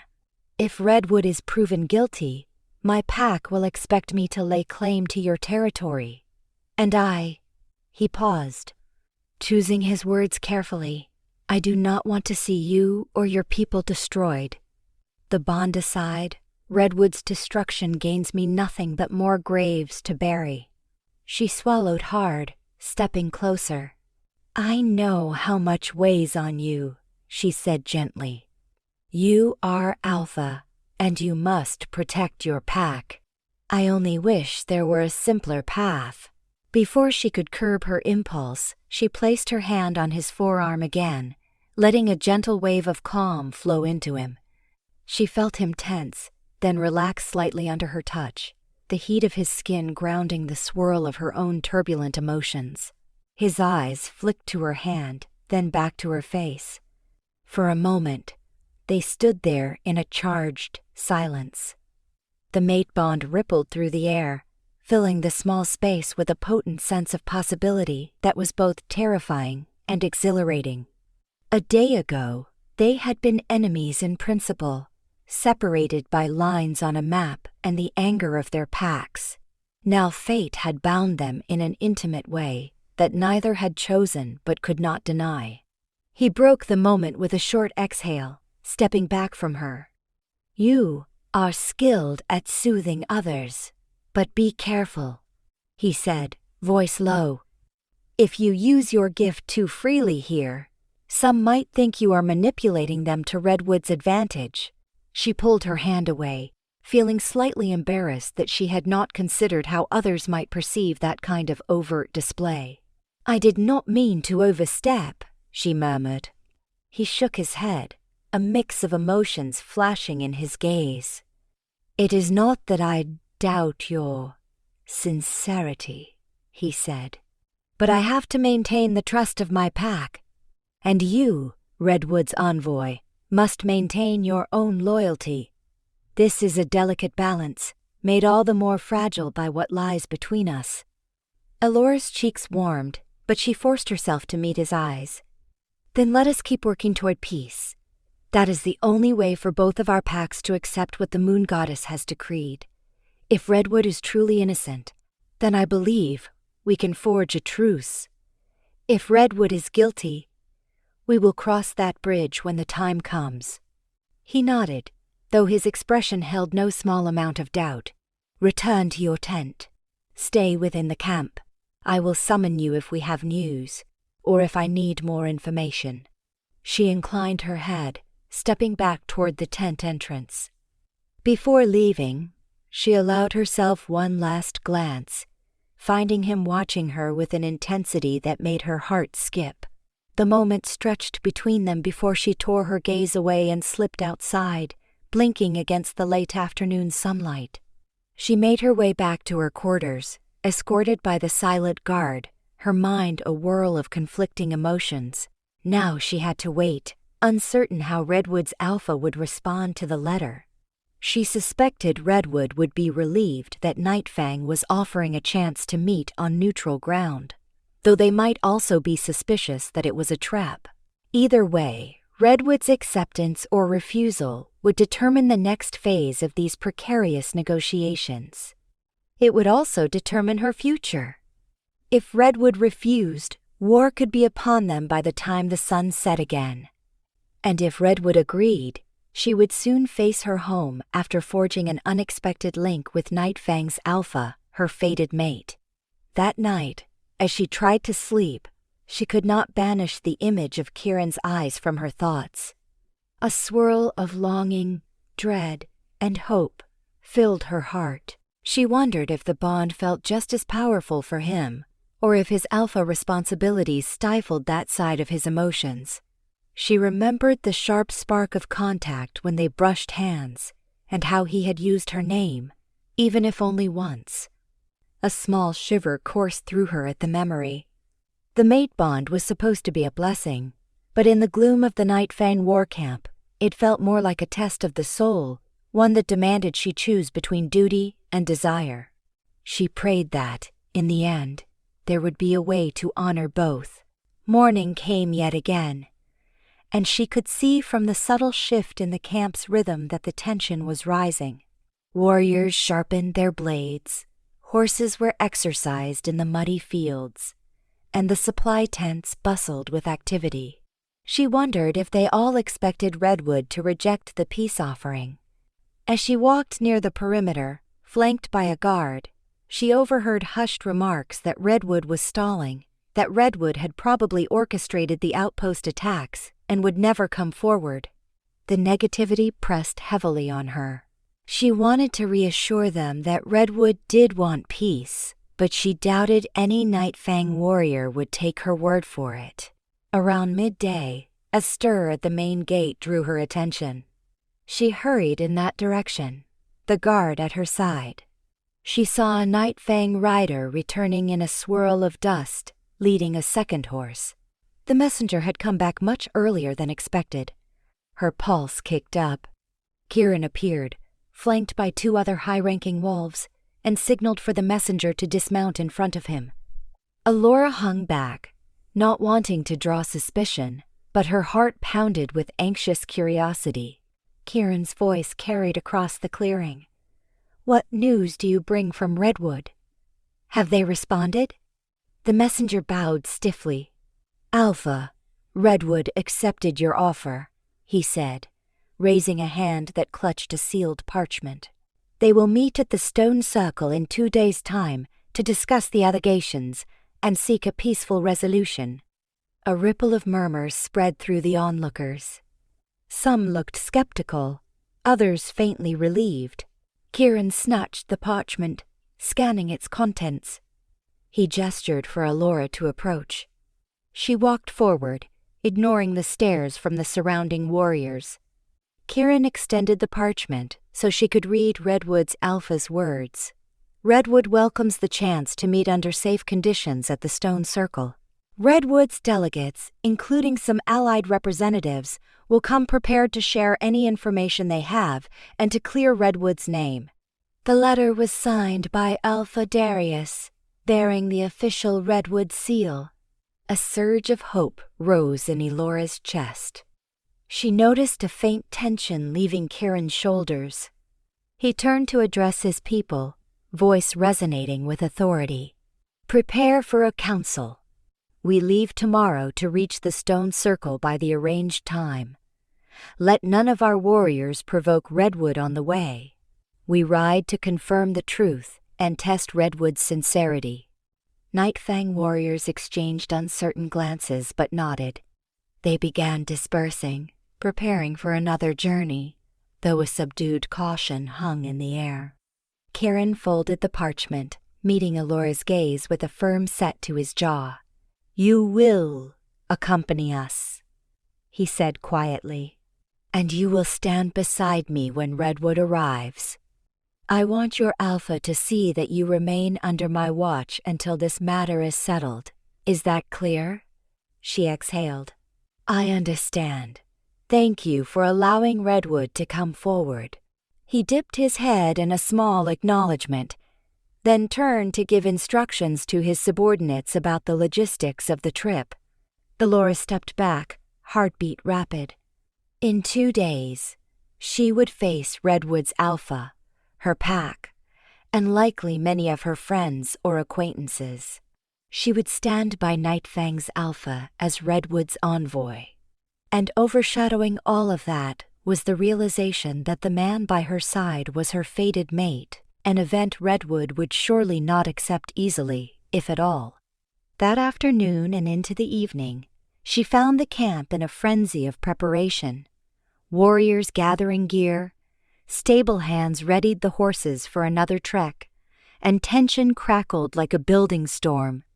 Elora gathered what little she possessed, mostly the clothes on her back, the cloak she had brought, and a few small pouches of herbs, and braced for the journey.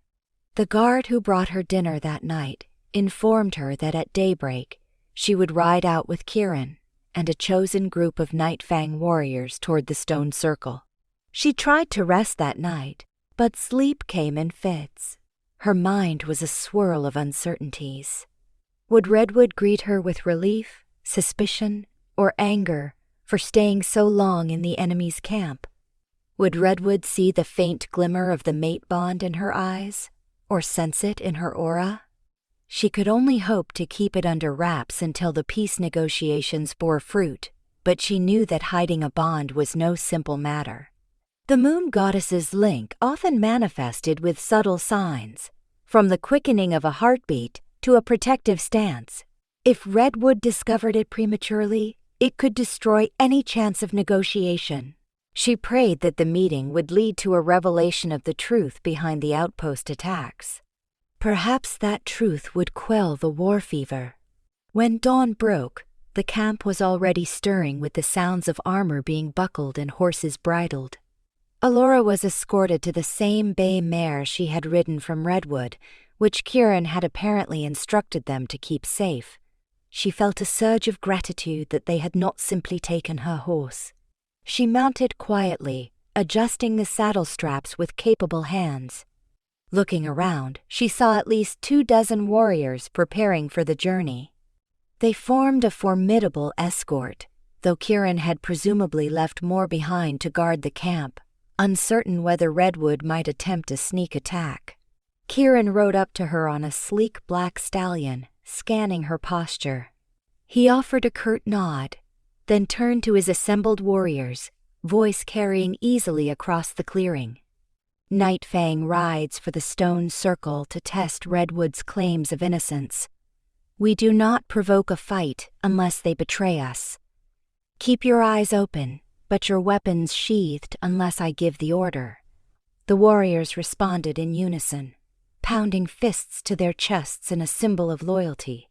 Without further ado, the group rode out, leaving the war camp behind. The journey to the stone circle would take about a full day of travel. They wove through forested paths, following hidden routes that allowed them to avoid Redwood's usual control zones. Elora kept her focus forward, trying not to meet the wary glances of the Nightfang warriors who rode near her. From time to time, she cast a look at Kieran, who led the column with unyielding confidence. A strange swell of admiration mingled with dread whenever she studied his form. An alpha so certain of his might, yet quietly torn by the mate bond he could not ignore. They made camp that night on the edges of a large clearing. Few words were exchanged around the campfires, the hush of potential conflict ever present. Elora settled down to rest, her body aching from the day's ride. She glanced over at Kieran's distant silhouette near his own fire, conferring with his seconds-in-command. She sensed the weight of 100 decisions on his shoulders. Though she wanted to join him, she knew it would only draw unwanted attention. Their mutual secret had to remain just that for now. She dozed fitfully under a star-laden sky. The following morning, the group rode out again at the break of dawn, pushing ahead with swift determination. By midday, Elora recognized the final stretch of terrain leading to the stone circle. The forest opened onto a rocky meadow, and at its center rose the ancient standing stones, a ring of tall pillars weathered by centuries of wind and rain. The sight emanated an uncanny serenity, as though it had once been hallowed ground for older ceremonies. Nightfang wolves spurred their horses forward, scanning the horizon for any sign of Redwood's arrival. As the group neared the circle, Elora's heart beat wildly. She noticed a cluster of figures on the far side of the clearing. Redwood's delegation had arrived first. Their banners featured the silhouette of a redwood tree, and a dozen or so warriors stood at attention, among them Beta Gareth and, at their center, Alpha Darius. Elora felt a flood of emotions at the sight of her Alpha, the man who had tasked her with this mission. She wondered if he would see her as a loyal envoy returning with potential success, or if he would bristle to see her ride in at the side of Kirin. Nightfang's escort halted at the perimeter of the stone pillars. Kirin signaled for them to spread out in a defensive arc, a silent statement that they would not be easily ambushed. Redwood's group mirrored the formation. Ada Gareth's gaze fell on Elora with visible relief that she was unharmed, while Darius kept his face composed, eyes fixed on Kirin. The tension was overwhelming, the entire meadow charged like a drawn bowstring waiting to snap. Kirin dismounted with a smooth grace, tossing his reins to a waiting warrior. Then he looked at Elora pointedly. She took a deep breath and also dismounted, stepping forward to stand by his side. Redwood's Alpha did likewise, accompanied by Gareth. Slowly, they approached the center of the ring, surrounded by the silent might of the stones. Elora felt the hush of history echoing in her bones, uncertain if this sacred place would bless their attempts at peace or bear witness to a new tragedy. Darius's gaze flicked to her, tension in his voice. "Elora," he said, "I am pleased to see you safe. Nightfang's letter claimed they accepted your presence, even as a captive. Is that your experience?" Elora forced composure. "I have not been harmed," she answered. "Nightfang has granted Redwood time to present evidence or an explanation for the outpost incidents. Alpha Kirin is here to discuss terms of peace if Redwood is innocent of the trespasses." Darius's jaw tightened, his suspicion clear, but he inclined his head politely. "Then Redwood stands ready to prove we had no part in those intrusions. We have spent the last days investigating. We found no official record of any Redwood warriors entering the contested region. We suspect a third party may be using our emblem to provoke this conflict." A low murmur passed among Nightfang warriors.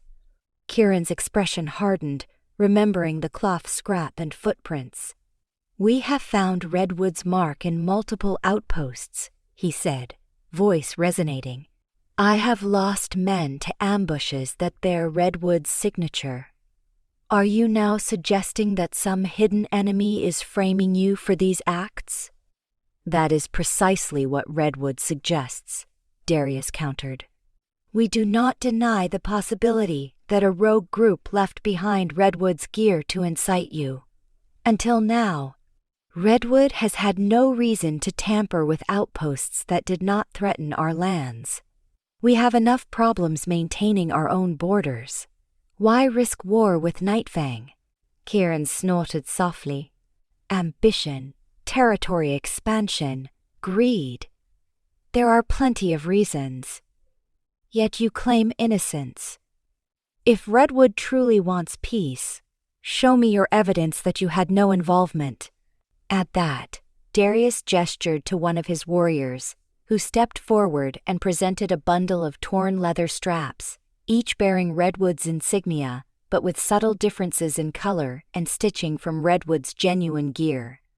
Darius explained that Redwood's blacksmith had examined these scraps, concluding they were cheaply crafted forgeries.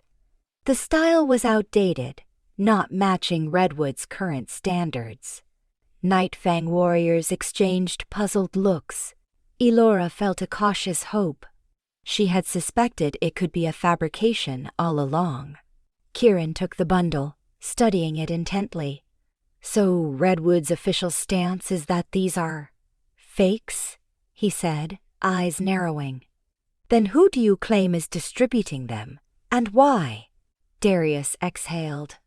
"We do not yet know, but Redwood is offering to work with Nightfang to track down these imposters.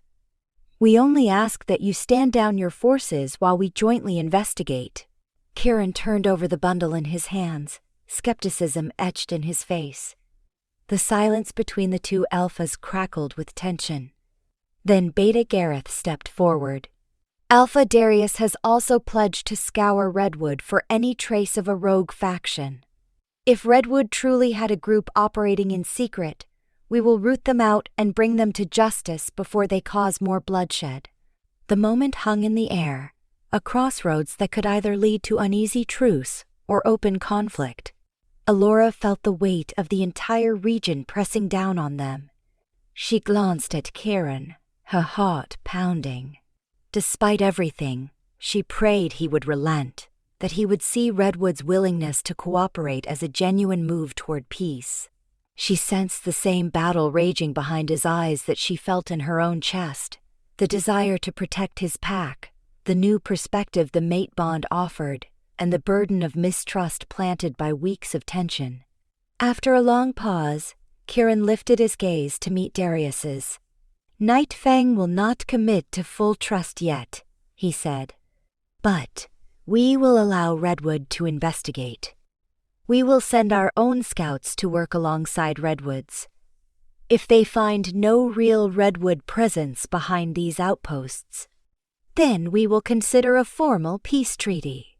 However," he added sharply, "if we discover Redwood tampered with the evidence or obstructs our scouts, no negotiation will save you from our retaliation." Elora watched a flicker of resolve pass through Darius's face, as though Redwood was truly confident in its innocence. "Agreed," the Redwood Alpha said. "Let our scouts share intelligence. If we learn of a rogue party forging Redwood's emblem, we will root it out together." A ripple of restless acceptance moved through both groups of warriors.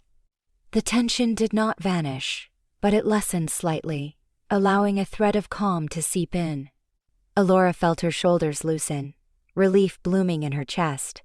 She had accomplished at least the foundation of a peace negotiation, bridging the two packs enough that they might avoid immediate war.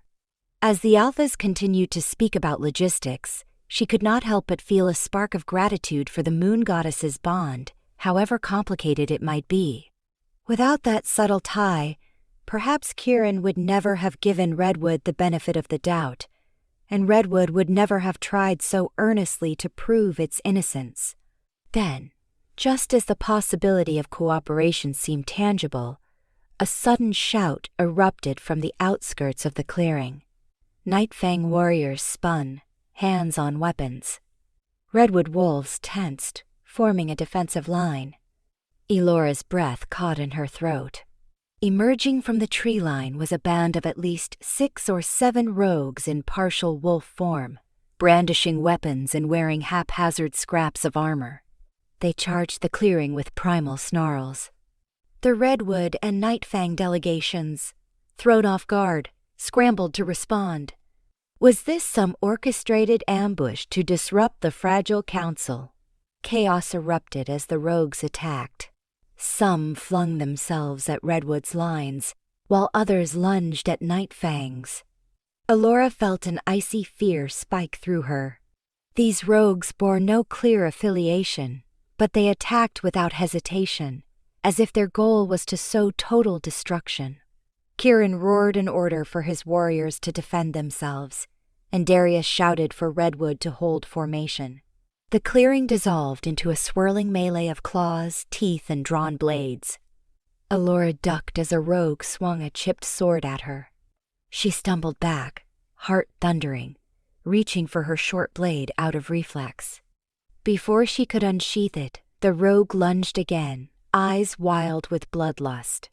Summoning her courage, she raised her hand and slammed a wave of calm into him. He faltered, confusion clouding his features, but his aggression did not vanish entirely. She realized his mind was thick with mania or something akin to it, so her calming gift had only partial effect. She pressed harder, forcing him to pause, buying her time to slip away. Across the clearing, Redwood and Nightfang warriors found themselves fighting side by side against this unexpected threat. Elora glimpsed Darius bracing shoulders with a Nightfang soldier, driving back a pair of rogues. The scene was surreal. Moments ago, Redwood and Nightfang had been at each other's throats, but now they joined forces to defend themselves from a common enemy. She spotted Kieran wrestling with a massive rogue who bared savage teeth. Kieran's eyes flared silver in partial shift, muscles straining as he slammed the attacker to the ground. Snarls and shouts filled the air. Elora tried to stay out of the main fray, edging along the circle of stones. She used her gift whenever a wounded Redwood or Nightfang warrior staggered near her, stanching their rage or pain so they could keep fighting. The short blade at her belt felt clumsy in her grip, but she refused to stand idle. Another rogue rushed her, brandishing a crude spear. She ducked instinctively, letting him stumble past, then touched his shoulder with her other hand. Again, the calm battered at his frenzy, but these rogues seemed fueled by something unnatural. He fought it off, turning to slash at her. She dropped to one knee, bracing her blade against the ground. His momentum caused him to run into it, crying out in surprise as the sharp steel grazed his side. Elora gasped, pulling back. She had never intended to wound him, but he had left her no choice. In a whirl of dust and shouts, Redwood and Nightfang together repelled the ambush. The rogues, surprised by the unity of the two packs, found themselves outnumbered. Some fell in the skirmish, others, badly wounded, crawled away or tried to flee. A Redwood archer loosed arrows, taking down the last pair of attackers who tried to break for the tree line. Slowly, the chaos receded, leaving the clearing scattered with bodies and stained with blood. Elora's hand shook around her blade, her mind reeling from the close calls she had faced. Kieran, breathing hard, scanned the carnage. Beta Gareth and Redwood's Alpha also stood, bruised and bloodied, but alive. A hush settled over the field as each side caught its breath. Elora ventured forward, helping a Nightfang warrior who clutched a wounded arm, using her gift to dull his pain. Gradually, Redwood medics approached, assisting Nightfang casualties as well. The tension of only moments ago had morphed into a stunned cooperation, forced by the attack. Everyone realized that a new threat lurked beyond the edges of Redwood and Nightfang, orchestrating violence for unknown reasons. Kieran and Darius exchanged a long look, each man's chest heaving. Finally, Kieran spoke, his voice ragged from the fight. "Now you see why we must find those behind these provocations," he said. "We cannot ignore that forces are stoking conflict between us." Darius wiped blood from a cut on his forehead, nodding grimly. "These rogues might be linked to the forgeries.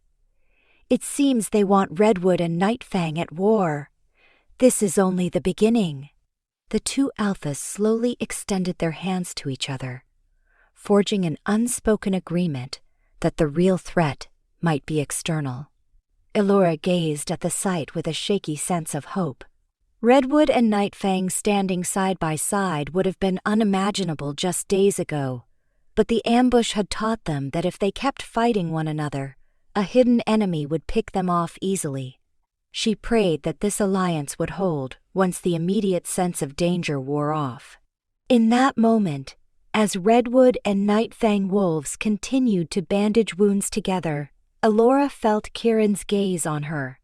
He stepped to her side, voice low enough that only she could hear. "I saw you fighting, using your gift in the midst of danger. Are you hurt?" She shook her head, adrenaline still coursing through her veins. "A few scrapes, but nothing serious. It seems we both survived. That is what matters." His eyes held a flicker of fierce relief. He lifted his hand as if to touch her cheek, but then withdrew it, aware that Redwood's alpha and others were watching. "We will find who is doing this," he said, voice quiet with determination. "And once we do, I will not let them or anyone else steal what is mine." Elora's breath caught at the soft echo of the mate bond in his words. She realized with stark clarity that the events unfolding now, the alliance Redwood and Nightfang were forging, and the conspiracies swirling around them were all entangled with her bond to Kieran. Whether that bond would unify the packs or destroy any chance of peace remained to be seen. For now, they had a fragile truce, and the knowledge that an even more dangerous foe lurked beyond the horizon, eager to exploit any weakness or old rivalries. As the clearing quieted and the wounded were tended, Redwood and Nightfang paused their mutual distrust to focus on what truly threatened them. Elora let herself hope that this unity would hold. Yet beneath it all, her personal dilemma still loomed. The alpha who had sworn to keep her by his side was none other than the once-enemy warlord rumored to be Redwood's greatest threat. The war was not over, but a new chapter had begun, and she stood at the heart of it. The unexpected ambush by rogue wolves at the stone circle shattered any pretense of a simple misunderstanding between Redwood and Nightfang. By forcing the two packs to stand shoulder to shoulder, the rogues had inadvertently revealed a deeper truth. Someone, or something, was orchestrating these staged attacks, seemingly determined to nudge Nightfang and Redwood into Crow. All-out war. Even as the day wore on, the clearing around the ancient stones echoed with uneasy cooperation, both packs tending the wounded and disposing of the rogue bodies.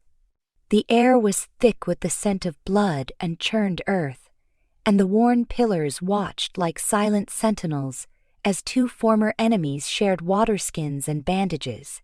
Elora worked tirelessly alongside both Redwood and Nightfang medics. Her gift allowed her to ease pain, but she could not vanish an injury outright. She knelt beside a Nightfang warrior with a laceration along his ribs, pressing her hand gently to his shoulder. She could feel his pulse hammering, so she sent soothing energy into him, coaxing the tension from his body, slowing his frantic heart rate. His eyes flickered in confusion, and then relief, as pain eased to a manageable throb. One of Redwood's healers applied salves, giving Elora a respectful nod. That small exchange felt like a bridge of trust, a sign that Redwood and Nightfang might unite against a true threat. Kieran and Darius had withdrawn to a spot near the periphery of the clearing, discussing the next steps with their respective betas. Though both alphas had been suspicious of each other mere hours before, the rogue attack had proven that Redwood's call for a shared investigation was not just stalling. The presence of forged emblems and a vicious band of attackers suggested that Redwood and Nightfang were pawns in a larger design. In the late afternoon light, the two alphas stood with arms folded and jaws clenched, surveying the grim aftermath. As Elora finished assisting another wounded warrior, she sensed Kieran's approach. She rose, wiping her hands on a piece of cloth. The hush of tension emanating from him was as thick as the dried blood on the ground. "Are you well?" he asked in a low voice, scanning her face. His partial shift from earlier had receded, leaving behind faint shadows around his silver-flecked eyes. She took a breath. "Yes, just shaken. I have never been in a brawl quite like that. I almost could not calm one of them. It was as if they were driven by something beyond simple rage." Kieran's brow furrowed.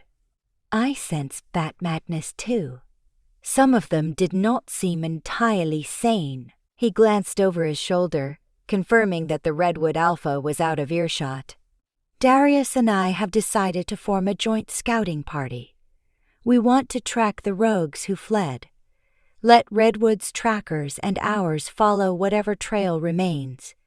If we can find their lair or discover how they obtained Redwood's gear, we may uncover the mastermind behind this. I want you to come." Elora's eyes widened slightly. "Me? But I am no trained scout." He tilted his head, lowering his voice. "Your gift may prove crucial if we run into more rogues. And I trust you. I know Redwood's Alpha would want you near anyway, given your role as envoy. I suspect Darius would prefer you at his side, that I am not giving Ma you up so easily." A shadow of a wry smile crossed his lips, then disappeared, as though the weight of the situation forbade too much warmth. She noticed a stirring beneath her ribs. The bond was always there, but in times like this, when he spoke with such quiet conviction, she felt it swell, reminding her that this man was hers, even if the world around them rejected it. "I will come," she said, heart thumping. "If I can help settle these tensions, that is all I want." He nodded. "We will leave at dawn. The stone circle is too exposed for us to remain. Our plan is to send most of the Redwood and Nightfang warriors back to their respective camps to recover, while a smaller, specialized group ventures out. Some from Redwood, some from Nightfang. You, May, and a few trackers. Darius and I agreed that if the group is too large, it will draw attention and possibly scare off any rogue scow we mean to catch." He paused, letting his gaze roam over her. "Rest well tonight, Elora. We will push hard tomorrow." She swallowed, nodding. "And you fought fiercely," she said quietly, remembering how he wrestled the massive robe to the ground. "Are you hurt?" He shook his head. "Some bruises, nothing more. I have lived through worse." His eyes lingered on her for a charged moment, as if there was more he wished to say, but caution held him back. Then he pivoted and strode off to join the other leaders. Elora exhaled, allowing her pulse to settle. The day's events had shifted the entire dynamic between Redwood and Nightfang. No longer were they simply suspicious adversaries. They had joined forces to fend off a crisis that threatened them both. Yet the question loomed, who was behind these forged emblems and coordinated strikes? She recalled how the rogues seemed almost feral, their eyes glazed with near insanity. Could it be a lone lunatic? Or was this part of a broader conspiracy? Night descended over the stone circle. Redwood and Nightfang set up temporary camps at opposite edges of the meadow, with a neutral buffer in between.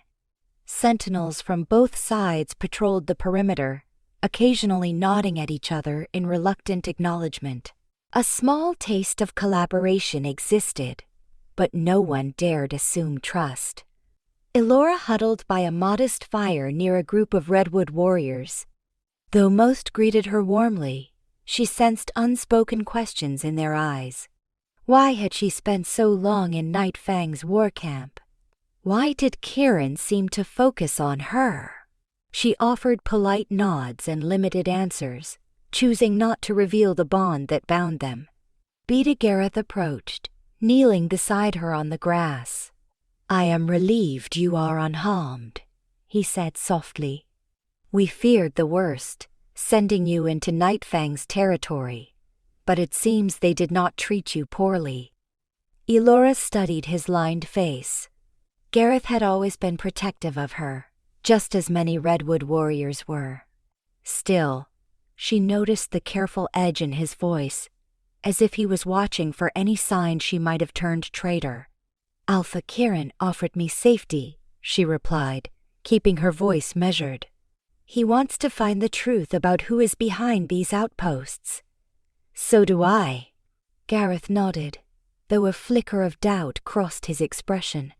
"And how do you find him?" That alpha? Some of our warriors suspect he orchestrated the ambush to gain sympathy. But seeing how his men fought, I doubt they were prepared for such an attack. They bled and died just as we did. She allowed a hesitant smile. He is not the savage Redwood's rumors painted him to be. He is harsh, but I believe he is honest about protecting his pack. He would rather have peace than needless bloodshed. Gareth's gaze sharpened. Yes, well, let us pray that is true. He glanced around to ensure no one stood close enough to overhear. Be careful, Elora. I know you want to save Redwood from war, but do not lose yourself. If Kieran or any Nightfang official tries to use your gift against us, you must let us know. Her heart twisted. She realized Gareth's concern was genuine, but it reminded her how precariously she balanced between two packs. I will do what is right for Redwood, she said, giving him the answer he needed. An uneasy tension fluttered in her chest, thinking of the mate bond she had not confessed. For a moment, she was grateful Redwood had no tradition of reading an Omega's aura for mate bonds. Even so, if Gareth watched her too closely, he might guess. His protective instincts would drive him to blame the bond for any perceived betrayal. The night passed in fitful rest. Elora found sleep only in snatches, tormented by dreams of faceless rogues chasing Redwood children through a burning forest. She awoke before sunrise, sweat dampening her brow. With a resigned sigh, she gathered her meager belongings, certain that slumber would not return. The sky began to lighten, revealing silhouettes of Redwood and Nightfang warriors rousing from their short rest.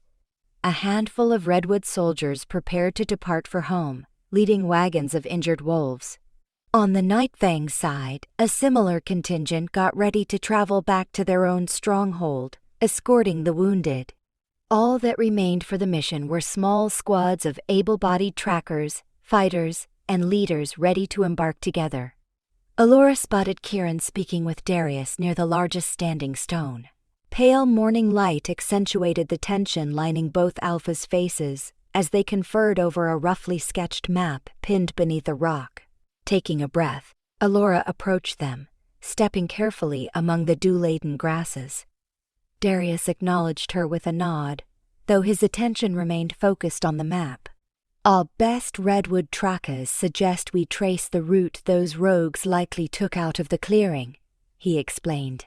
We found footprints leading into a heavily wooded ridge southeast of here. Kieran traced a finger along the route. We have sightings of rogue camps along that ridge, but they constantly shift location. They might be roving bandits, or something more organized. He lifted his gaze to Darius. We ride together, though we will keep a prudent distance between Redwood and Nightfang units to avoid misunderstandings. If we catch more rogues, we will see who truly commands them. Elora said nothing, but she felt a quiet sense of admiration for the scene. Two alphas who days earlier had regarded each other as mortal threats now relied on each other's resources. If some unknown puppeteer had planned to escalate the war, they had underestimated the power of a common enemy to unite old adversaries. Shortly afterward, the scouting party assembled. Kieran, Darius, Beta Gareth, a handful of Redwood trackers, and a small squad of Nightfang scouts formed the core group, along with Elora. Several additional fighters from both packs tagged along, prepared for confrontation. It was an unlikely alliance, visible in every sideways glance and suspicious frown, yet they all shared a goal: root out the rogues and uncover who was fueling the conflict. They set out under a sky dappled with scattered clouds, the air still chilly. As they rode across the meadow, Elora's heart thrummed with a mixture of trepidation and resolve. She felt a flicker of comfort knowing Kieran rode near her, even if he did not openly acknowledge their bond. She told herself that once Redwood's innocence was proven, once the rogues were unmasked, there might be a future where Redwood and Nightfang no longer had to be bitter enemies, and perhaps she and Kieran could truly stand side by side without secrecy. They traversed rolling hills and crossed a shallow river, the horses' hooves splashing through the current.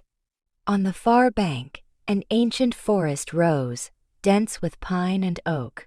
One of Redwood's trackers, a keen-eyed wolf named Rowan, dismounted to study the prints on the muddy shore. 6 or 7 wolves passed here, he muttered, his lean frame tense as he crouched near the water's edge. 3 or 4 partially shifted. The tracks are fresh, perhaps from late yesterday. A Nightfang scout, Jaxa, knelt beside him, examining the footprints with equal scrutiny. Matches the band we fought at the stone circle, she agreed. But there may be more waiting deeper in these woods. The group pressed on, guided by the intermittent prints left in the damp ground. The thick canopy overhead filtered sunlight into swaying green shadows. Birds scattered, startled by the unusual presence of so many armed wolves traversing the undergrowth. Beta, Gareth and Jaxa took turns scouting ahead, ensuring the main party did not walk blindly into an ambush. Kieran and Darius rode near the front, both scanning the terrain with predatory alertness.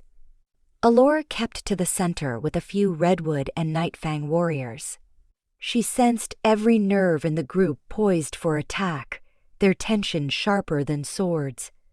Sporadically, she used her gift in gentle waves, not focusing it on any single individual, but letting a quiet calm radiate through the group.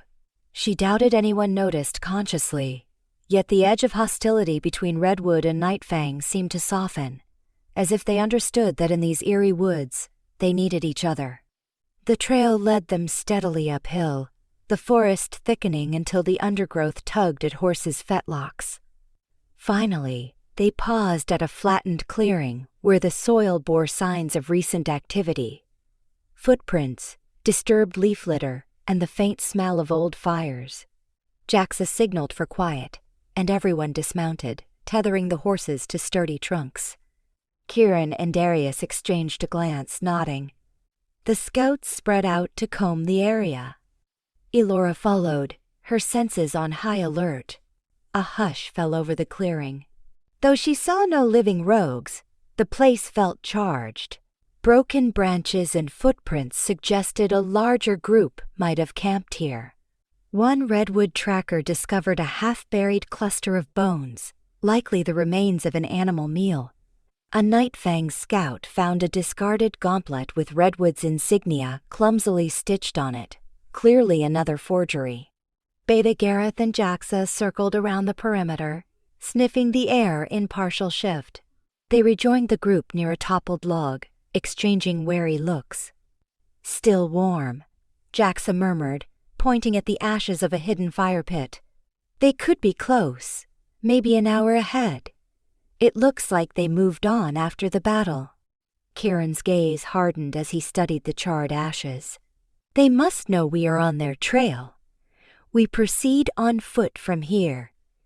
The forest is too thick for our horses, if we want the element of surprise. Darius agreed, glancing at Elora. Stay close to me, or to your chosen guard. We do not want you caught alone if the rogues double back. Elora nodded, though she sensed Kieran's watchful eyes.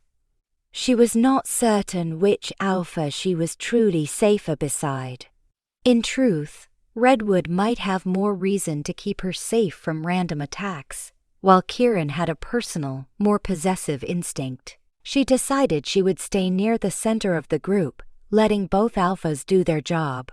Her focus would remain on using her gift should another skirmish break out.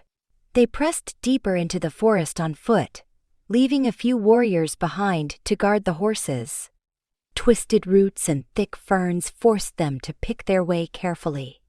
The hush of nature was unsettling, as though even birds and squirrels felt the disturbance of these rogues.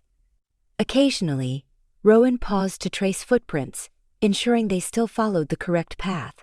They discovered more scraps of forged redwood gear snagged on low branches or dropped in the underbrush. The false insignias were glaring proof that someone had orchestrated a campaign of misdirection. At last, they reached a shadowy slope that funneled into a narrow ravine. Rowan squatted at the edge, nodding to Jaxa. "The footprints converge here. I smell old smoke. Might be a hideout." He pointed at signs of trodden weeds, consistent with multiple wolves entering and exiting. Kieran beckoned for everyone to gather. "We can split into 2 flanks, converge on the ravine from opposite sides. If the rogues are holed up inside, we flush them out, but we must be cautious. They may have booby traps or hidden lookouts." Darius glanced at Elora, then at Gareth. "Take 5 Redwood wolves and circle east. I will do the same to the west with Kieran. Keep your eyes open. No one rushes in without a signal." In tense coordination, the group divided. Gareth beckoned Elora, clearly wanting her near Redwood's half of the pincer. She joined them, along with 3 Redwood scouts and 2 Nightfang fighters who had volunteered to accompany them, an unexpected show of unity. They skirted the ravine's edge, forging a path among mossy boulders. One Redwood scout tested each footstep, mindful of loose stones that could tumble and alert the rogues. Elora felt her pulse spike. She had never participated in a stealth maneuver like this. Every snapped twig sounded thunderous in her ears. She tried to keep her breathing even, focusing on that calm center in her mind. She reached for her gift, allowing a faint aura of stillness to envelop her group. Their hearts beat in tense unison, but at least the anxiety might be tempered enough to keep them from making fearful mistakes. At length, Gareth motioned for them to crouch behind a large fallen tree. From that vantage, Elora glimpsed a break in the earthen wall of the ravine, revealing a rough mouth of what appeared to be an old mine entrance or a natural cave. Tattered canvas strips and half-rotted timbers suggested someone had tried to conceal it. 2 rogues in partial wolf form stood guard at the entrance, scanning the forest with restless eyes. Both wore mismatched armor pieces with Redwood's emblem crudely stitched onto the chest plates. Seeing those obvious fakes up close made Elora's stomach twist with anger. This was no random band of drifters. They wanted Redwood blamed. One of the Redwood scouts leaned toward Gareth, whispering, "We count 2 at the entrance, but who knows how many more are inside." Gareth nodded, glancing across the ravine. Elora followed his gaze to see Kieran and Darius at the opposite slope, carefully hidden behind a cluster of ferns and rock. Each alpha had a small squad. Kieran signaled a silent countdown by lifting his hand. 3, 2, 1. A Redwood archer loosed an arrow, striking one rogue in the arm before the intruder could react. A chorus of shouts erupted as Gareth led the charge from the east. Simultaneously, Kieran and Darius emerged from the west side, bounding down the slope with lethal grace. The rogues at the entrance howled a warning, partially shifting to unleash snapping jaws. Despite the arrow in his arm, one rogue bellowed an alarm that echoed off stone. Elora's heart thudded as Redwood and Nightfang warriors rushed the entrance. One of the rogues tried to flee into the cave, but a Nightfang fighter tackled him. The second rogue lunged forward in frenzied defiance, swiping a set of elongated claws at Gareth. Elora pushed forward, ignoring the Redwood scout's attempt to hold her back. She steadied her palm against the rogue's back, attempting to douse him in calm. For a moment he stiffened, confusion flickering through his twisted features. The Redwood fighter saw the opening and delivered a swift blow with the flat of his blade, knocking the rogue unconscious. Kieran and Darius converged, exchanging a curt nod of acknowledgement, then advanced into the mouth of the cave. A rank smell of damp earth and stale smoke issued forth. Torchlight flickered deeper within. Shadows danced on the walls as more rogues scrambled to mount a defense. Snarls and curses reverberated, accompanied by the scrape of metal on rock. With Redwood scouts leading the way, the group pressed into the gloom. The cave corridor opened into a wider chamber where half a dozen rogues waited, brandishing weapons ranging from crude swords to savage iron-studded clubs. Many wore partial illusions of Redwood's emblem. Elora glimpsed a patch of stolen redwood cloth stretched across one rogue's shoulder, though it was so poorly sewn she doubted anyone truly believed it. Yet the staging was enough to sow confusion had Redwood's forces discovered it under different circumstances. A pitched battle erupted in the confines of the chamber, the clash of steel echoing in close quarters. Piran roared for the rogues to stand down. Darius added his own alpha command, but the rogues seemed beyond reason, their eyes filled with manic fury. Elora hung back at the side of the chamber, bracing herself near a stalagmite. She could sense the swirl of panic, violence, and adrenaline surging through the combatants. Some Redwood fighters engaged in close combat with the half-shifted rogues, while Nightfang scouts flanked from the edges, harrying them with efficient strikes. When a rogue came stumbling in Elora's direction, she raised her hands, forcing calm into his mind. This time, she felt a stronger resistance, as though his frenzy was chemically induced, or perhaps fueled by a dark magic. Still, her gift found purchase in some corner of his psyche. His knees buckled, and a Redwood soldier seized the opening to disarm him.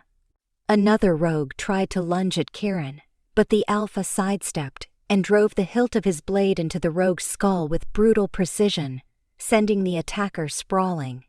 Within moments, it became clear the rogue force inside the cave lacked discipline.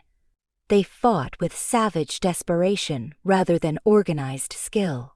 Redwood and Nightfang closed in, systematically breaking their formation. One by one, the rogues either collapsed or tried to flee down a tunnel that branched deeper underground.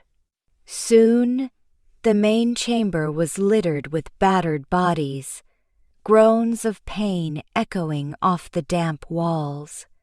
Gareth panted, stepping over a fallen club. "We must not let the rest escape," he said. "We need at least one alive who can tell us who commands them." Kieran nodded curtly. He signaled a small group of Redwood and Nightfang warriors to pursue the rogues who had fled down the tunnel. Meanwhile, Elora, Darius, Gareth, and the others stayed behind to secure the chamber. Elora crouched beside a wounded rogue, ignoring the stench of his unwashed skin. She pressed her hand to his shoulder, ignoring the Redwood scout who murmured that it might be too dangerous.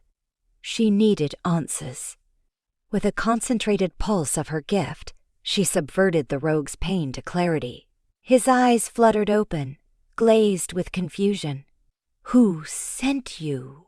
Elora asked quietly, her voice vibrating with the energy of her gift. She knew that if she could calm his fear and aggression, he might speak. "Where did you get the Redwood insignias?" The rogue's lips trembled, though malice still burned in his gaze. He spat at the ground, baring jagged teeth. "We are free wolves," he growled, though the words slurred. "No alpha rules us. No pack claims us. We do what we want. Redwood belongs to us if we wish to take it." Elora exhaled, focusing more of her gift. "You attacked Redwood and Nightfang so they would fight each other. Why?" He blinked rapidly, some flicker of rationality flickering through his eyes. "Commander said Redwood was a threat. Wanted new territory. Commander said sabotage was the best way. Redwood will never suspect us if Redwood is too busy fighting Nightfang." He let out a crazed laugh that turned into a wet cough. Darius stepped closer, jaw tense. "Commander?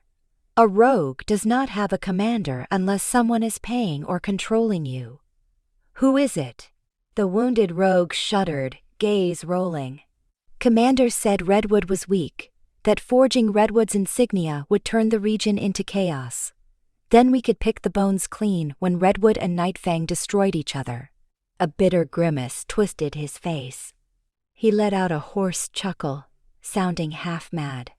You will not stop the plan. The next wave is already in motion. Others, waiting. Gareth glanced sharply at Elora. She pressed again with her gift, trying to eke out more details. Where is this commander now? Who finances him? Speak. The rogue stiffened, choking on a breath. Blood trickled from his mouth, and his gaze went vacant. Whatever mania fueled him gave way to a final exhale, and he fell limp in Elora's arms. She stifled a groan of frustration, checking for a pulse she knew was gone. The few coherent answers he had given raised more questions than they solved. The mention of a commander suggested a greater power behind the scenes, orchestrating the forgeries and stirring up war. Across the chamber, Kieran approached, wiping sweat and grime from his brow. The group that had pursued the fleeing rogues returned with grim news. Most had escaped deeper into the labyrinth of tunnels, which branched extensively. One or two had been captured, but they were badly wounded and not coherent enough to talk. The cave, it seemed, had been a temporary station, a staging ground for attacks. Darius ran a hand through his auburn hair, his expression dark. They spoke of a commander who fed them lies about Redwood's ambitions, possibly about Nightfang's too. It seems they purposely gave these rogues Redwood's mark to stoke war. If these rogues are just a fraction of a larger group, we have bigger problems. Kieran's silvery gaze narrowed, drifting across the defeated rogues. Perhaps some wealth or power promised them free rein in Redwood's territory after Redwood and Nightfang decimated each other. But who stands to gain from that? Another pack? Or an ambitious warlord from outside? A tense silence settled. Gareth examined the battered scraps of Redwood insignias scattered on the ground. We have to inform our packs. This conflict goes beyond a mere misunderstanding.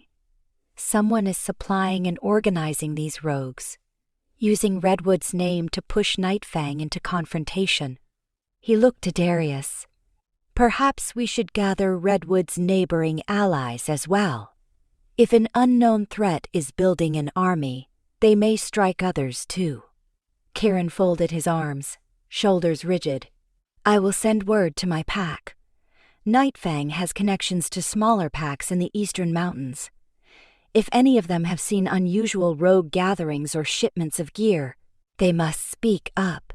We also need to scour the deeper tunnels. There could be stockpiles of stolen or forged equipment. Elora glanced at the partially collapsed tunnels leading deeper beneath the earth. She shivered, imagining further pockets of half-crazed rogues lurking in the darkness. We will have to clear them methodically, she murmured, then raised her voice so the alphas could hear. Though these rogues fled, we have enough proof to confirm Redwood's insignias were faked. That might at least quell any further inclination toward war between your packs. Darius's eyes flickered to Kieran in reluctant acknowledgement. Yes. Redwood is prepared to stand shoulder to shoulder with Nightfang against this threat. If Redwood's name was exploited, Redwood will see that justice is done. This is not just about Redwood's pride, but about safeguarding the purple region. Kieran's jaw tightened, but he nodded. Then for now, Redwood is not our enemy. Let us see if your claim holds true once we expose this shadowy commander. A fragile but genuine alliance had taken shape. Redwood and Nightfang worked together to search the tunnels for a time, finding scattered evidence of rough living quarters, forging tools, and scraps of Redwood emblazoned cloth. Elora marveled at how Redwood and Nightfang each took the lead in tasks that suited their strengths. Redwood's trackers identified footprints in the dusty cave floors, while Nightfang's warriors pried open crates or scouted hidden alcoves. She offered her gift whenever they encountered injured rogues or suspicious passages, calming enough hearts to prevent panic. Eventually, They decided it was too risky to chase the rogues deeper without regrouping and bringing more resources. The labyrinth of stone corridors could swallow them, giving the enemy ample opportunity for ambush. Kieran and Darius mutually agreed to retreat to the surface with their findings.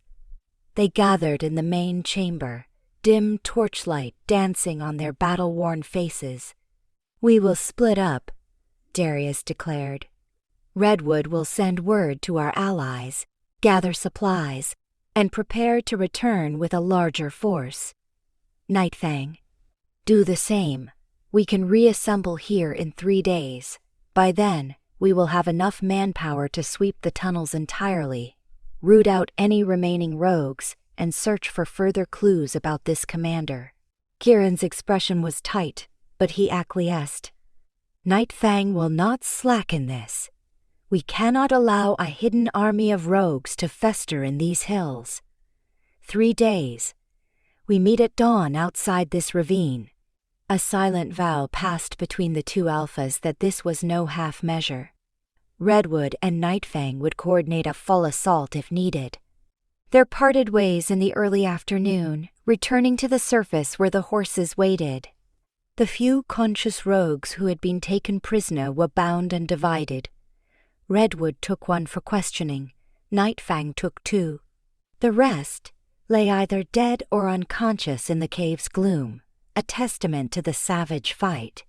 As Elora prepared to mount her mare, Kieran approached, voice lowered. "I know Redwood will likely want you to return to your pack," he said, glancing at Darius. "But I do not want you completely out of reach. Your gift and your presence are essential. When Redwood returns to this ravine in 3 days, you must be with them." She felt a swirl of conflicting loyalties. A part of her yearned to stay near Kieran and support him, to glean more about this hidden threat. But she recognized that Redwood needed her as well. Many Redwood families still looked to her for calm and healing, especially in tumultuous times. "I will come back," she promised, voice soft. "If Redwood tries to keep me away, I will do my best to convince them otherwise." His gaze held her for a moment, the bond simmering between them. Then he dipped his head and stepped back. "Until then," he said. Turning sharply, he mounted his stallion, leading the Nightfang contingent back toward their territory. Elora felt the sting of parting more keenly than she expected. She realized that in the short span of days, the mate bond had woven threads into her heart, making separation a subtle ache. With a quiet sigh, she climbed onto her mare and fell in behind Darius and Gareth, returning with Redwood's warriors to the forest that had always been her home, but now felt oddly distant after her experiences in Nightfang's camp. They traveled at a brisk pace, wanting to bring news of the rogues and the discovered forgery to Redwood's people. As the hours passed, Elora noticed how Redwood's stance toward her had changed. Some warriors who had once doubted her choices now looked at her with gratitude for her role in forging a tenuous alliance with Nightfang. Still, an undercurrent of unease lingered. She knew Redwood would not be entirely comfortable with how deeply she had engaged with the rival alpha. Suspicion might surface again, if anyone probed too deeply into her time with Kieran. Late in the evening, they arrived at Redwood's main lodge, the formidable wooden gates swinging open to admit the returning party. Stable hands hurried to tend the horses, while watchmen peered down from the battlements, anxious for news. Darius dismounted and strode straight into the main hall, commanding all available counselors and high-ranking wolves to gather. Elora followed in the swirl of movement, though fatigue weighed on her. She realized she would have to recount everything: the stone circle ambush, the expedition to the cave, the conversation with the rogue about a hidden commander. In the hall's smoky light, Redwood's senior members assembled around a broad table. Darius recounted the events in grim detail, leaving no doubt that Redwood and Nightfang had fought together against the rogues. He revealed the evidence of forgery, brandishing the tattered redwood patches they had collected. Voices rose in alarm and anger.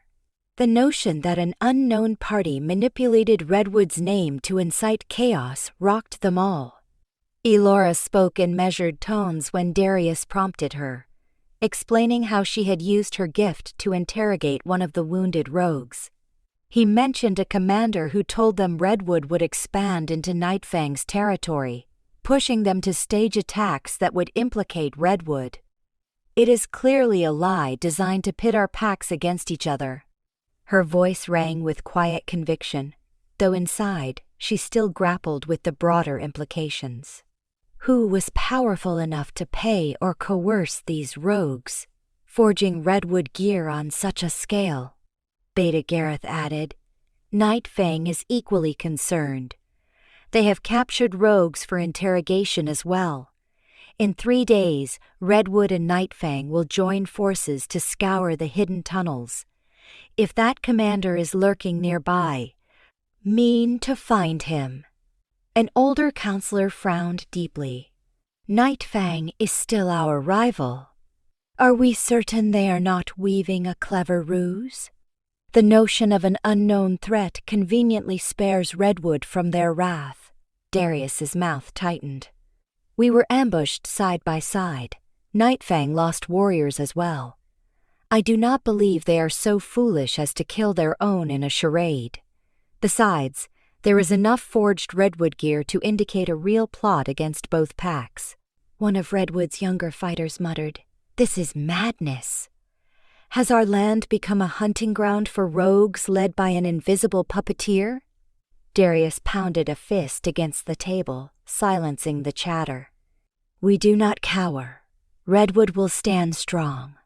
We have 2 days to gather supplies, rest our warriors, and then we meet Nightfang at the ravine. If we must chase this threat to the ends of the tunnels, we shall do so for Redwood's. Sigh. The council murmured in grim agreement. Elora listened, heart heavy, but a spark of relief flickered that Redwood was choosing cooperation rather than suspicion. She only hoped Nightfang's side would likewise remain committed to the alliance. Kieran might hold the line, but his warriors could still fear Redwood's duplicity. After the meeting adjourned, Elora found herself emotionally spent. She returned to her cottage near the southern boundary of Redwood's main compound. The small structure felt both familiar and strangely foreign. Her old herb garden waited outside the door, though she had neglected it in her absence. She let out a weary sigh, pushing open the door. In the dim glow of a single lantern, she took in the simple furnishings, a wooden table, a modest bed, and shelves lined with jars of dried herbs. It smelled faintly of lavender and mint, the essence of home. But tonight, her thoughts strayed to Kieran's piercing gaze, the fleeting warmth when he stood near her. She craved sleep, yet the moment she settled onto her bed, her mind spun with images. The rogues swarming the stone circle, Redwood and Nightfang fighting side by side, Kieran placing his hand lightly on her shoulder, speaking her name in that rough, protective tone. She wondered if he was now in his own chamber in the Nightfang camp, a parallel fatigue weighing on him. The bond thrummed, reminding her she was no longer solely Redwood's Omega, but also bound to the alpha of a rival pack. A swirl of guilt and yearning kept her awake long into the night. When dawn broke, Redwood sprang into action. Couriers were dispatched to allied packs, requesting additional support if this unknown threat proved extensive. Healers prepared medical supplies, worried about what they might face in the tunnels. Warriors checked their armor and weapons. All the while, Elora could feel Redwood's collective tension. War had been averted with Nightfang, but something more sinister lurked on the horizon. The sense of a building storm weighed on everyone. Elora spent much of the day using her gift in the healing ward, offering calm to those who had been injured at the stone circle or in past scuffles with the rogues.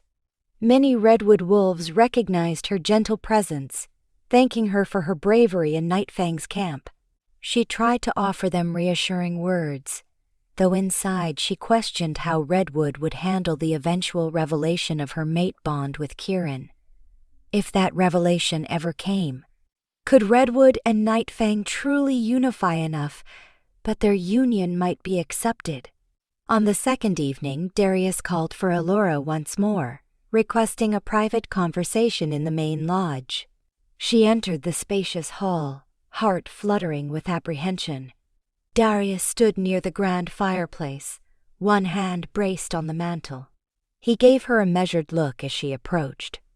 "Elora, tomorrow we march to meet Nightfang," he said.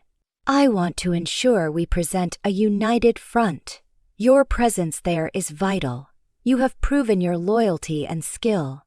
However, I must ask you directly. Do you harbor any personal attachments to that alpha? I saw how he watched you. I do not wish to pry, but Redwood must know if there is anything that could compromise your judgment." Her pulse surged. She fought to maintain composure. "I have only interacted with him as Redwood's envoy," she replied carefully, choosing her words with deliberate caution. "He recognizes my ability to calm aggression. I suspect that is why he watches me so closely.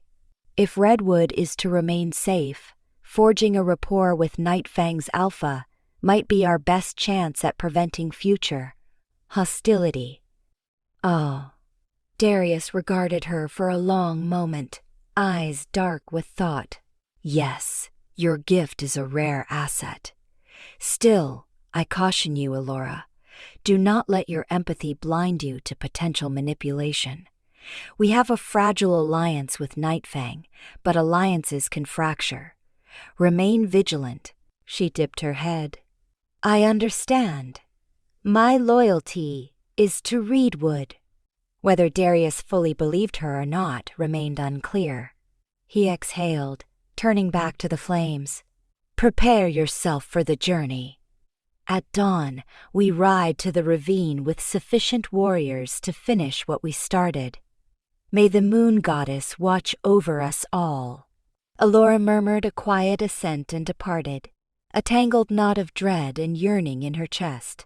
She loathed lying outright, but confessing her bond with Kieran could tear open a wound Redwood might never accept.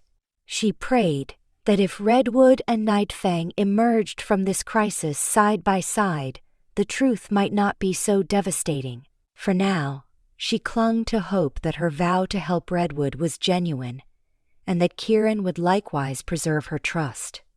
Before the sun's first rays the next morning, Redwood's warriors assembled in the courtyard, forming a stern phalanx under the watchful eyes of their alpha and beta. Elora joined them, her cloak fastened and a sense of determination steadying her nerves. She carried not just her short blade but a small satchel of herbs, bandages, and salves, certain that injuries would ensue if they confronted the rogues again. Though fear coiled in her stomach, she recalled how Redwood and Nightfang had triumphed together at the stone circle. This time, they had a plan to chase the threat to its source. With Darius at the forefront, the column of Redwood wolves set out, the gates of the lodge creaking shut behind them. They followed the same path as before, crossing meadows and winding through the forest. Gradually, the atmosphere changed from tense vigilance to grim resolve. Every warrior knew they might face a hidden army of rogues. No one wanted Redwood's territory to become a battlefield once again.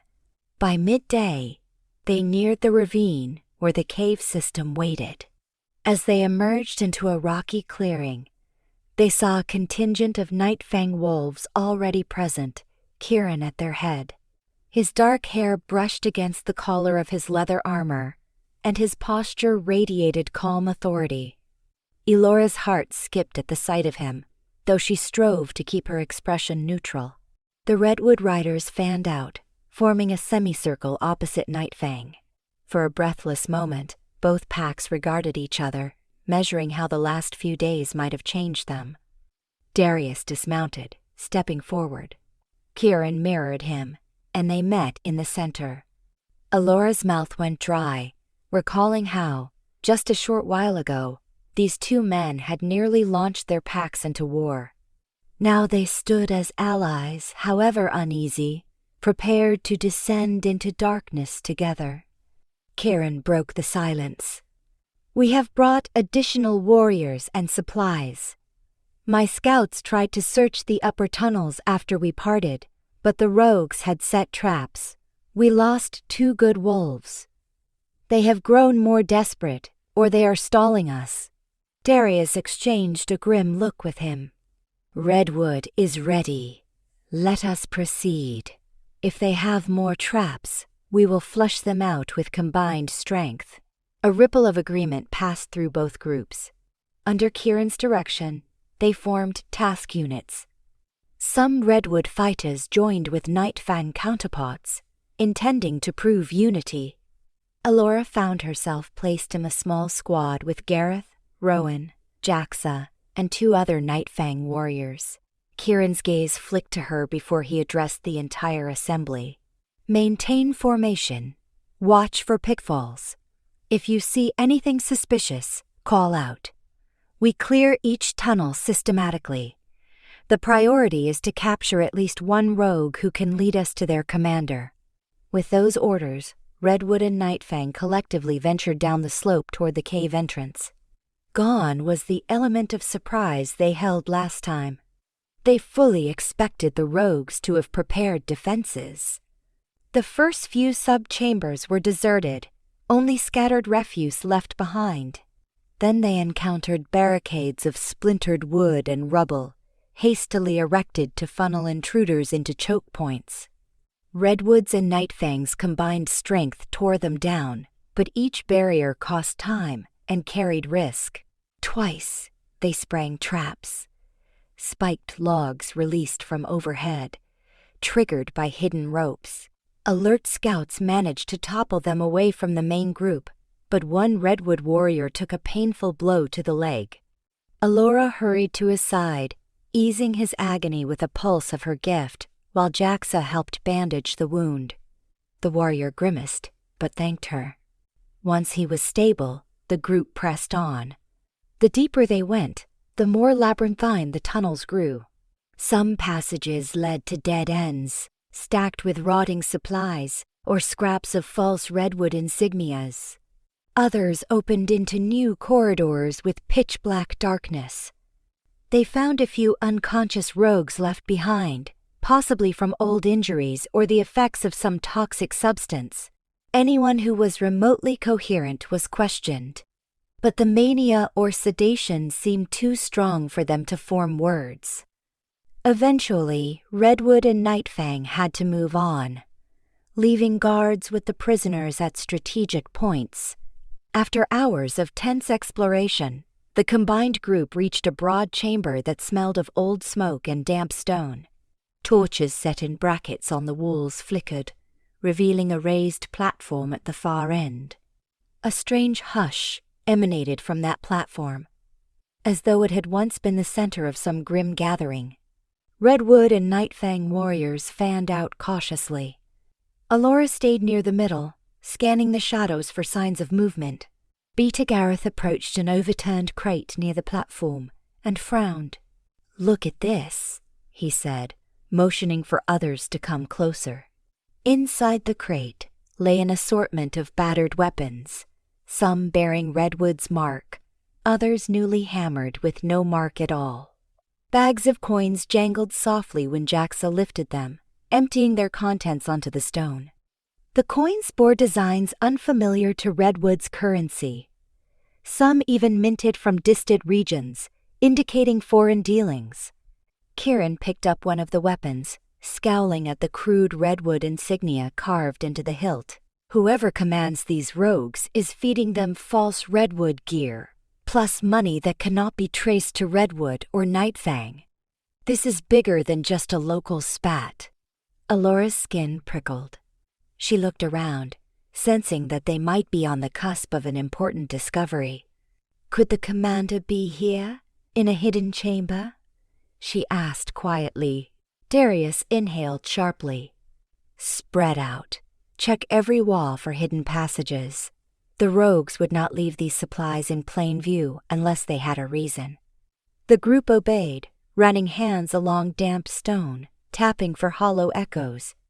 At first, nothing seemed out of place, but soon a Nightfang warrior called out, beckoning them toward a far corner. A portion of the wall sounded different, resonating with a dull thump. Gareth rapped on it, and the echo was hollow. Carefully, they chipped away loose mortar, revealing a concealed door. A ripple of anticipation went through the assembled wolves. Kieran motioned for two warriors to brace themselves, prying at the hidden entry with a crowbar. The door cracked open with a groan, releasing a waft of stagnant air. A narrow passage sloped downward, the darkness yawning like a hungry mouth. Redwood's and Nightfang's instincts prickled. This was likely where the rogues or their commander had retreated. Torches were readied, weapons drawn. The combined group advanced, stepping cautiously on the slick stone steps. Elora's pulse hammered, though she tried to cloak her dread with calm, both for herself and the wolves around her. This tunnel felt older than the rest, as though it had been excavated in a bygone era. Faint carvings on the walls depicted cryptic symbols, not obviously linked to Redwood or Nightfang traditions. She had a sense they were treading on something ancient and treacherous. They followed the winding corridor until it opened into a large cavern. Torches illuminated a sight that drew startled gasps from Redwood and Nightfang alike. Against the far wall loomed an altar-like structure built of stacked stones, stained darkly by unknown substances. Tall braziers stood on either side, though they were now cold and unlit. Spread across the floor were mats and bedding, as though a small force had camped here recently, but vacated in haste. Strange emblems, unlike Redwood's or Nightfang's, adorned scraps of leather. Then, Elora spotted the figure standing near the altar's edge, a tall man with thick dark hair, wearing ragged leathers, but bearing an unmistakable air of command. His eyes glowed with a feral light. A half-dozen rogues lurked near him, partially shifted, their lips peeled back in snarls. As Redwood and Nightfang warriors rushed into the cavern, the tall man lifted a hand, smirking. "So this is what becomes of Redwood and Nightfang," he said, voice echoing oddly in the chamber. "You form an alliance to stop your own war. I must confess disappointment. I had hoped you would kill each other off." Darius and Kieran stepped forward, flanked by their best fighters. Weapons gleamed under torchlight. "And you must be the commander these rogues spoke of," Darius growled. "Who are you?" The man's laugh was low and contemptuous. "I am someone who recognizes the weakness in packs that bicker over old grudges. Did you really think Redwood and Nightfang, left to their own suspicions, would ever find reason to unify? All it took was a few staged attacks, some forged emblems, and you nearly tore each other to pieces." Kieran brandished his sword. "Enough riddles. Surrender, or we will force you to yield. We have discovered your forgeries, your rogue forces, your contrived claims. You have nowhere to run." The man gave him a wolfish grin. "So certain are you?" With a sharp gesture, he commanded his rogues forward. They launched themselves at Redwood and Nightfang, howling in a frenzy that echoed the madness Elora had sensed before. The chamber erupted in violence. Redwood archers fired arrows that found their marks, while Nightfang scouts lunged with savage efficiency. The half-dozen rogues fought like cornered beasts, utterly unafraid of death. Elora darted aside, her gaze flicking back to the tall man near the altar.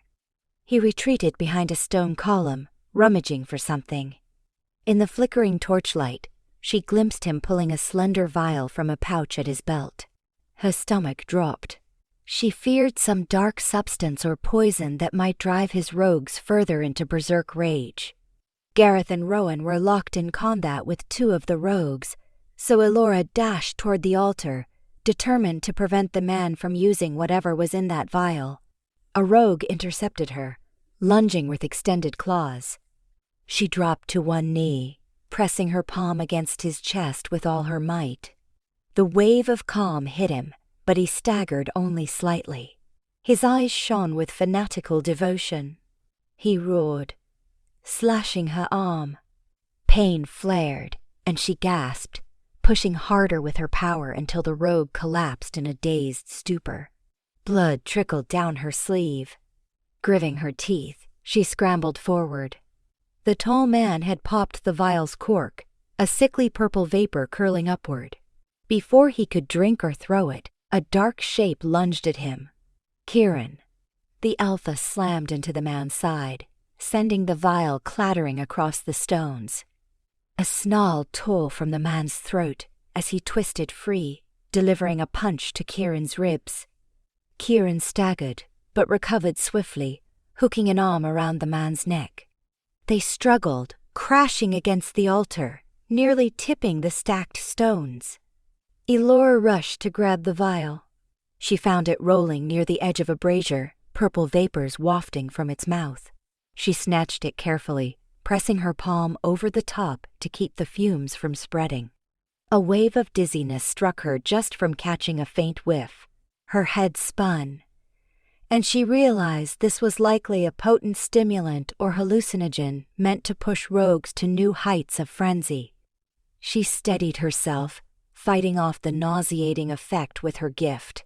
The last thing Redwood and Nightfang needed was an entire chamber of wolves driven insane by that substance. Kieran wrestled the tall man to the ground, his alpha strength on full display.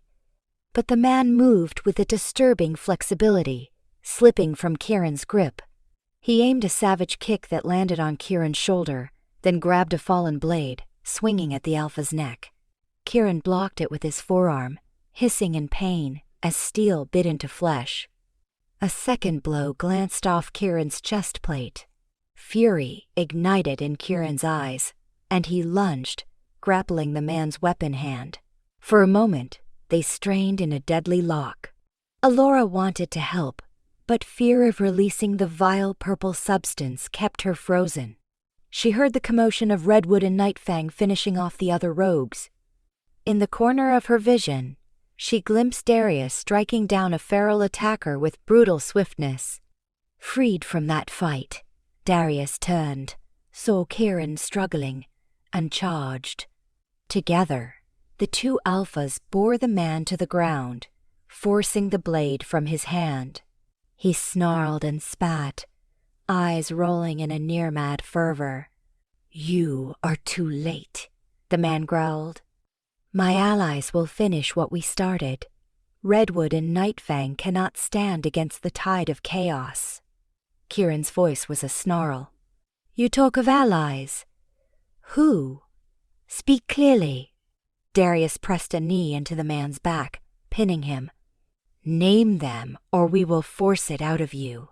The man let out a hacking laugh. "Think you can bully me with your outdated sense of pack honor? I have no illusions. If not Redwood, I will destroy some other territory. This region will drown in blood, so that real power can rise." Fury contorted Darius's features, but Elora intervened.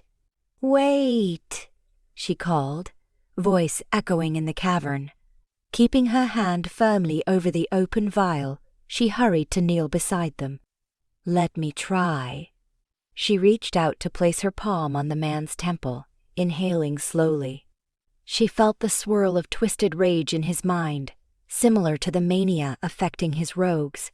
She poured calm into him, focusing on unraveling that fanatical zeal. At first, he resisted so violently that her own head ached, as if she had pressed her hand against molten rock. But she clenched her jaw, pushing deeper, letting the wave of tranquility erode the edges of his frenzy. Gradually, his body stopped thrashing, and his wild eyes darted in confusion. "Why should I tell you anything?" he muttered, though his tone softened under her influence. Darius hissed, "Because Redwood has a right to know who financed your plans. So does Nightfang. Are you allied with a foreign pack?" The man blinked sluggishly, sweat beading on his brow. "A foreign pack? I serve no pack. We used coin from traders. Overlord Serac promised me a legion of mercenaries if Redwood and Nightfang destroyed each other. He said we could have the scraps. Redwood's domain would be easy to claim once Redwood was weakened by war. Nightfang's territory would follow." Kieran's eyes burned. "And who is this Overlord Serac?" The man's lips twisted in a faint sneer. "A warlord from the far north, building an empire of rogues and cutthroats. He needed Redwood and Nightfang at each other's throats so he could move south without resistance. Our commander's plan was to turn your packs into prey. Corpses. Easy to conquer.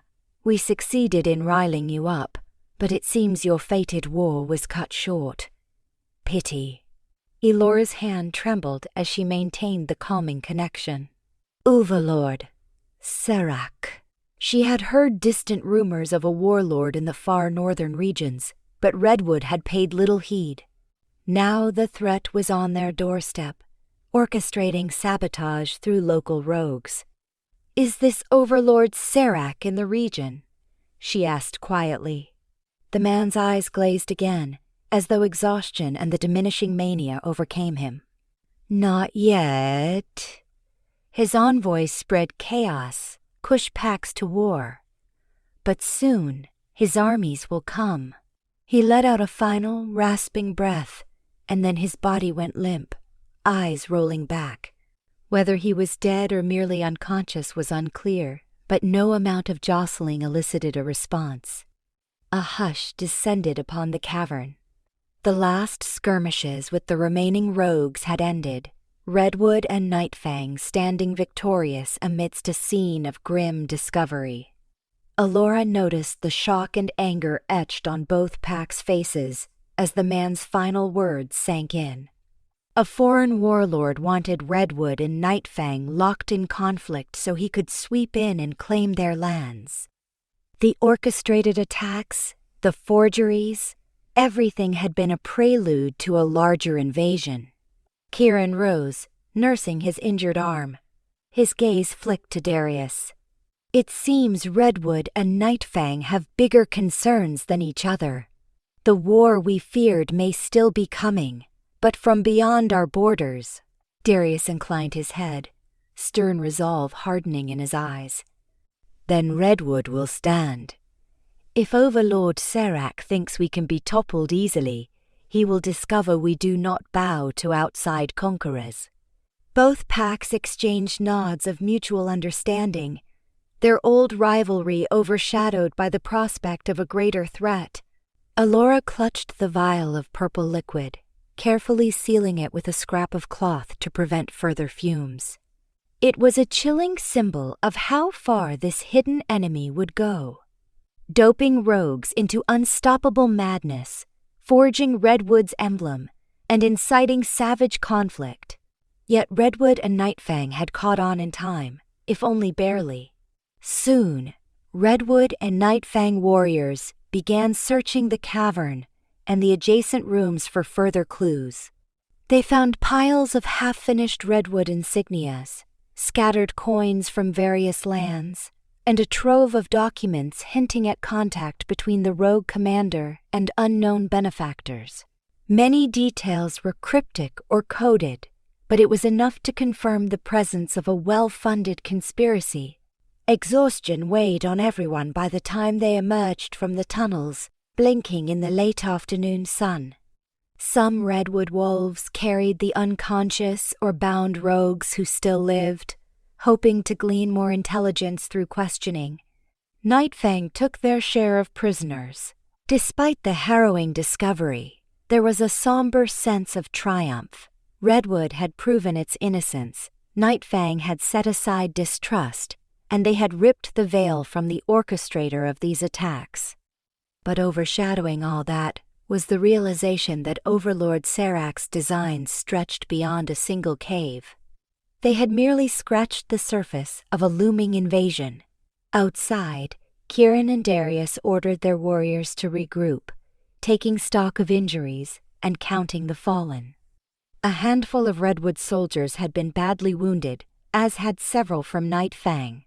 The casualties stoked a quiet fury in both packs. These losses had been inflicted to serve a distant overlord's ambition.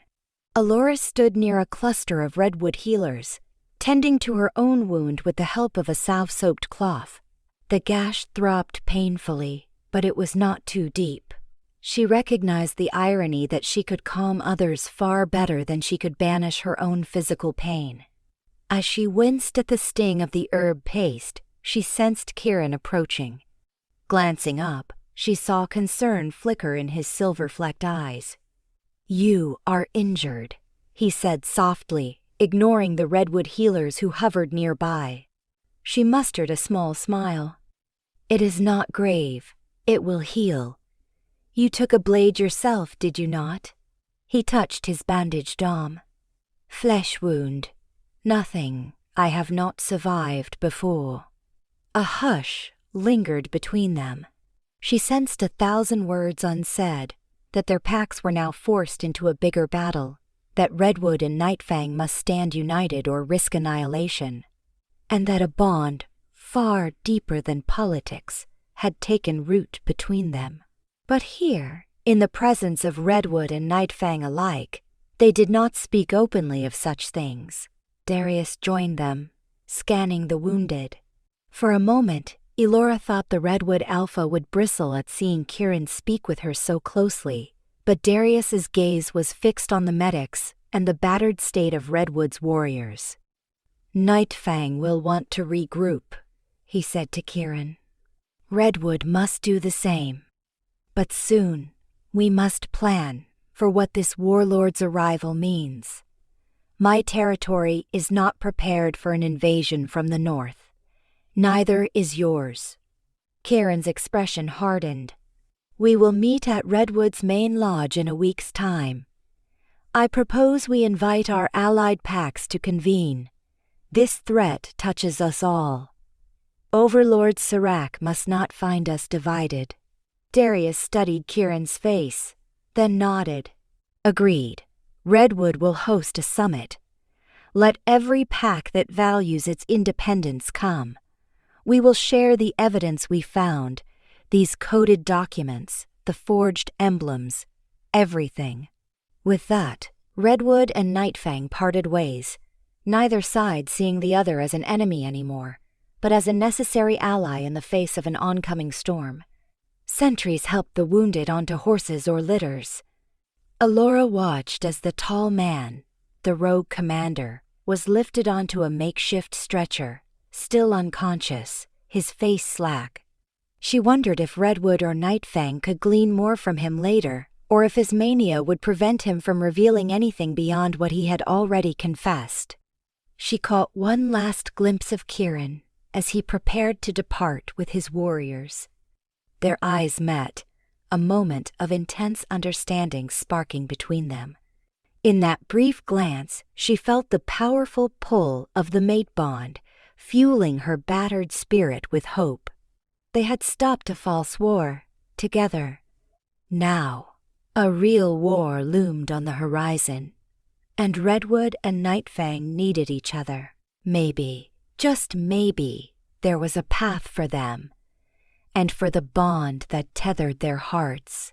In the midst of this gathering storm, they each turned away, guiding their packs homeward to prepare for a summit that could shape the fate of every wolf in the region.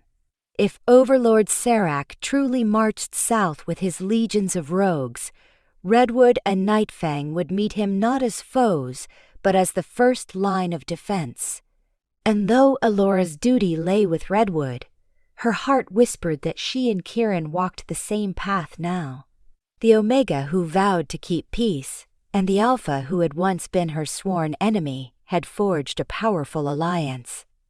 In the darkness yet to come, perhaps that alliance would be the region's best hope for survival, and for love that transcended old rivalries.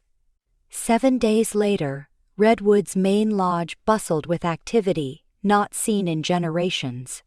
Wolves from neighboring packs, large and small, converged within the towering pine walls, bringing tidings of alarm and pledges of support against the looming threat. Word of Overlord Serac's subterfuge had spread faster than wildfire, prompting leaders from across the region to realize that Redwood and Nightfang were now the bulwarks against a warlord's ambitions. With unprecedented cooperation, the various packs prepared to mount a united defense. Darius had thrown open Redwood's Grand Council Hall, clearing space for a large circular table where alphas and betas of allied packs could sit. Even older wolves who remembered Redwood's past feuds with these neighbors were astonished to see so many different emblems displayed together. Here was the crescent moon banner of the Hill Rose pack, the eagle's talon of the Cliffside pack, and more. At midday, the solemn gathering commenced. Elora stood near the back of the hall, pulse fluttering. She wore a fresh dress of forest green cloth, though she kept her arm bandaged beneath the sleeve. When Kieran arrived at the head of the Nightfang delegation, a ripple passed through the assembled wolves. He commanded respect with his quiet, formidable presence, silver-flecked eyes sweeping the hall. Redwood's warriors stepped aside, allowing him and his betas to enter without hindrance. Darius greeted him at the door with a firm handshake, a visible sign that Redwood and Nightfang were not the enemies many assumed. A few alphas from smaller packs exchanged uncertain glances, but no one dared question Redwood's host openly. As the leaders took their seats around the table, Elora lingered against the wall near Gareth, who had insisted she stay close in case her gift was needed to calm tempers. Indeed, tensions buzzed under the surface. Cliffside's Alpha openly distrusted Nightfang, while Hillrose's representative frowned at Redwood's sudden claims of forging alliances. Yet the revelations of Overlord Serac's maneuvers carried enough weight to keep them from storming out. There was a sense that the entire region's survival hung on the outcome of this council. Darius called for attention, summarizing Redwood's discovery of the rogue infiltration, the false insignias, and the confrontation in the caves. Kieran added the account of how the stone circle ambush first alerted him to an external manipulation. Some alphas demanded to see proof, so Redwood's scribes presented scraps of forged gear, the coded letters, and sworn testimonies from captured rogues who had begun speaking under Redwood's watch. The evidence was incontrovertible. Overlord Serac planned to destabilize the region through orchestrated chaos, then invade with overwhelming force. Disquieted murmurs spread around the table. Hillrose's Alpha asked, "How soon might Serac's forces arrive? Are they days away? Weeks? Months? We cannot mobilize our entire pack if we lack a clear time frame." Kieran's tone was grave. "We do not know. The man we captured spoke of envoys traveling south, riling local rogues. Possibly more saboteurs are waiting to strike. We must unify our defenses now, or risk being overrun." Another Alpha barked, "Unite how? Your packs have been at each other's throats for decades. Why should we believe Redwood and Nightfang can lead a coalition effectively?" Darius lifted a hand, forestalling any argument from Kieran. "Our rivalry, while significant, was based on misunderstandings. We have set those aside in the face of this new threat. If Redwood and Nightfang can stand side by side, so can the rest of you.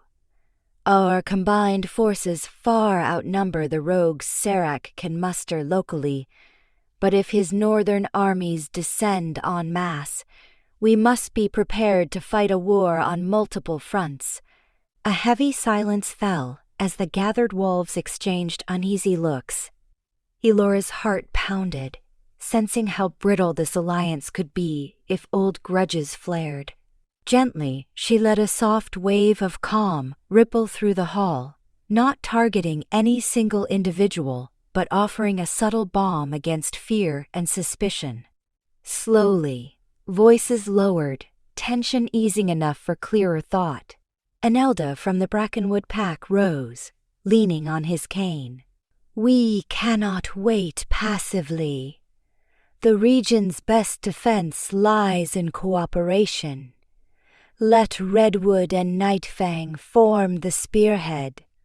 The rest of us will supply warriors, scouts, or resources as needed.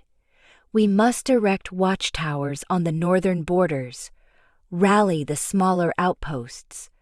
Only by sharing information swiftly can we thwart surprise attacks. Nods of agreement followed. Darius and Kieran exchanged a measured glance, then began discussing concrete strategies with the other pack leaders. Over the next hours, they mapped out supply routes, scouted vantage points in the northern foothills, and delegated responsibilities for each allied pack. Arguments rose occasionally, disputes over territory or which pack would bear the greatest burden, but Elora's subtle aura of calm helped prevent these flare-ups from exploding into hostility. By late afternoon, a provisional pact was formed. Redwood and Nightfang would lead a joint defensive army, with allied packs sending detachments or supplies.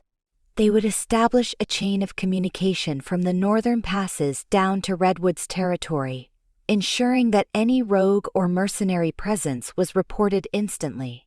While this would not guarantee victory against Overlord Sirac's legions, it gave the region its best chance to stand as one.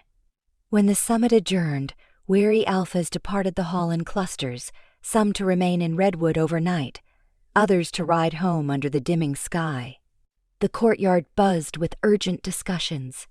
Supplies had to be gathered. Warriors rallied. Redwood's blacksmiths fired up their forges, preparing extra weapons. Nightfang scouts conferred with Redwood archers, planning joint patrols. The transformation was astonishing.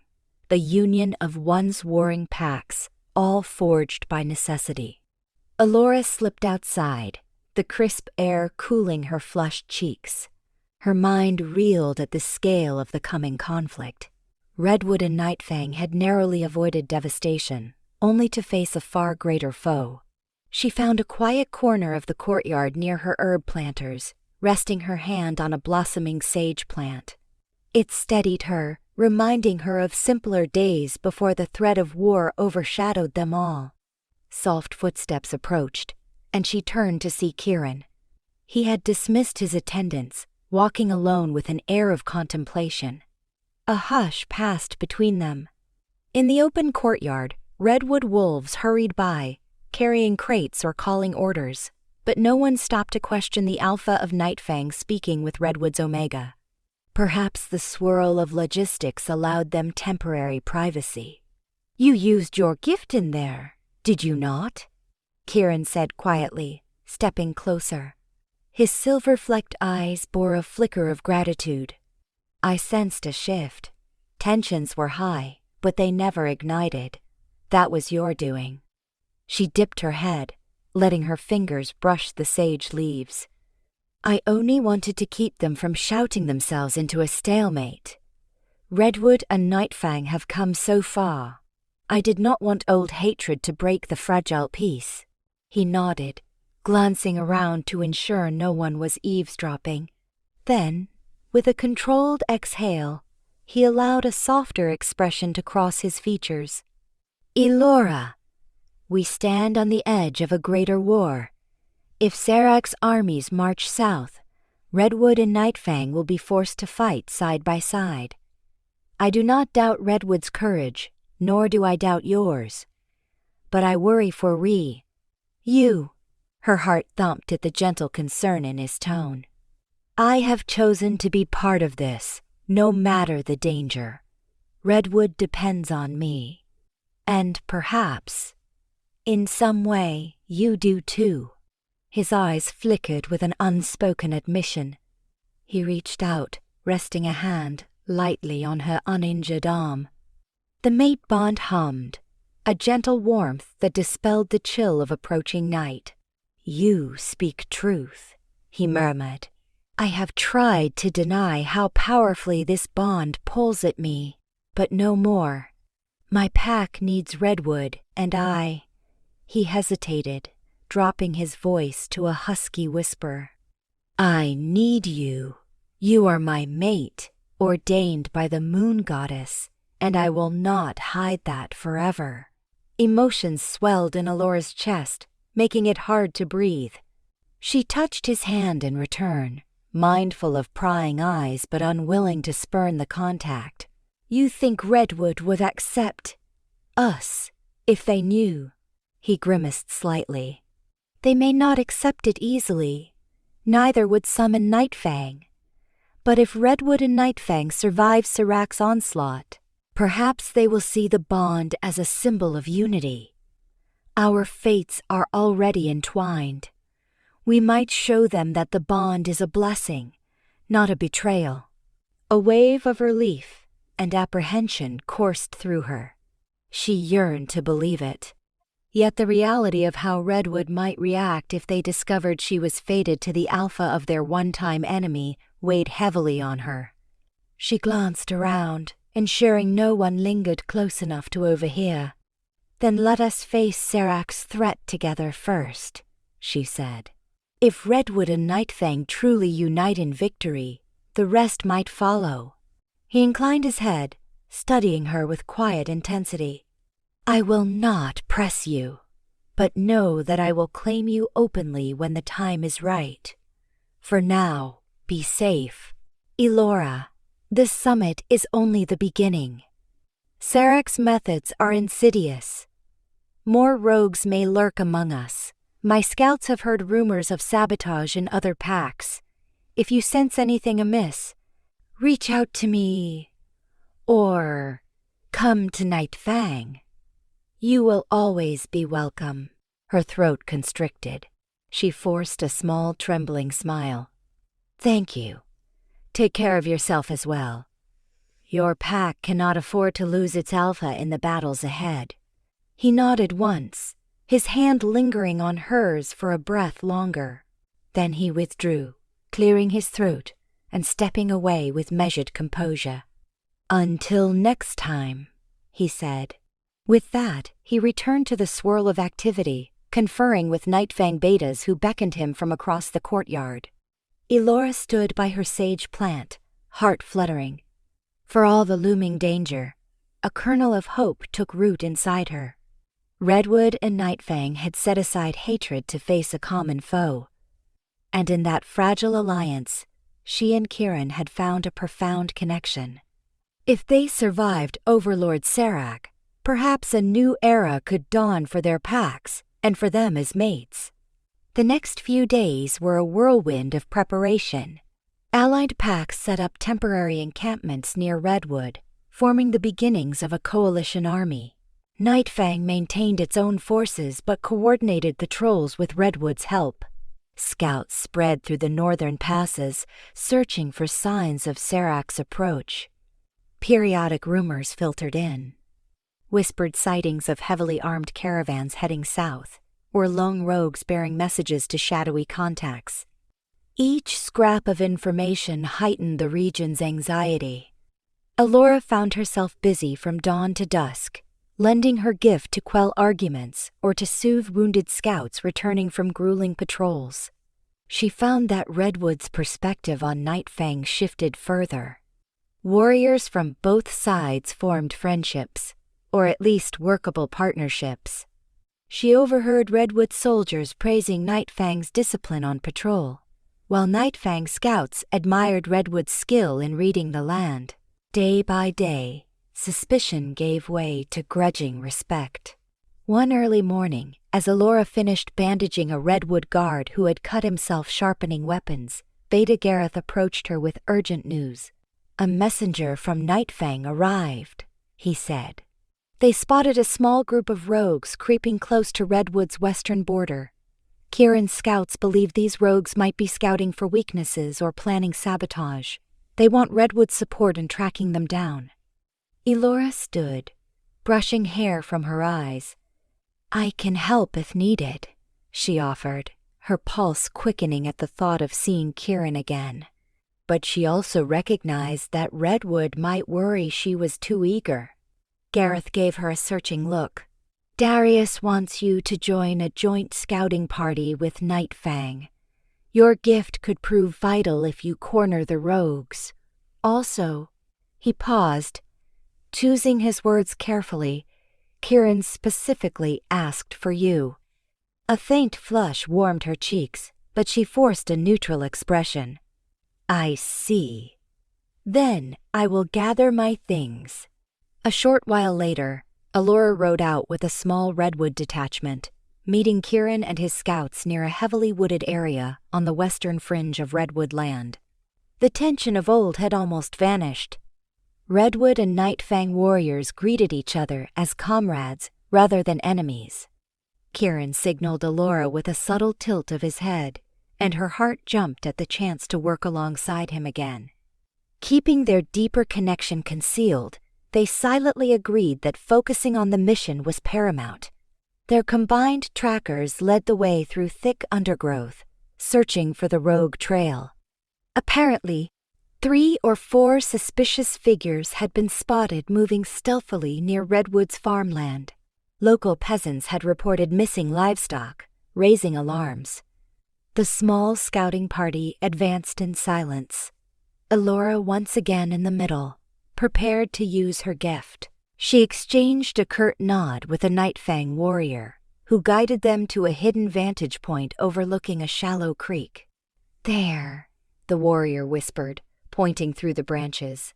At the water's edge crouched 3 wolves in partial shift, their ragged clothes and mismatched armor confirming them as rogues. They drank hurriedly, darting glances around.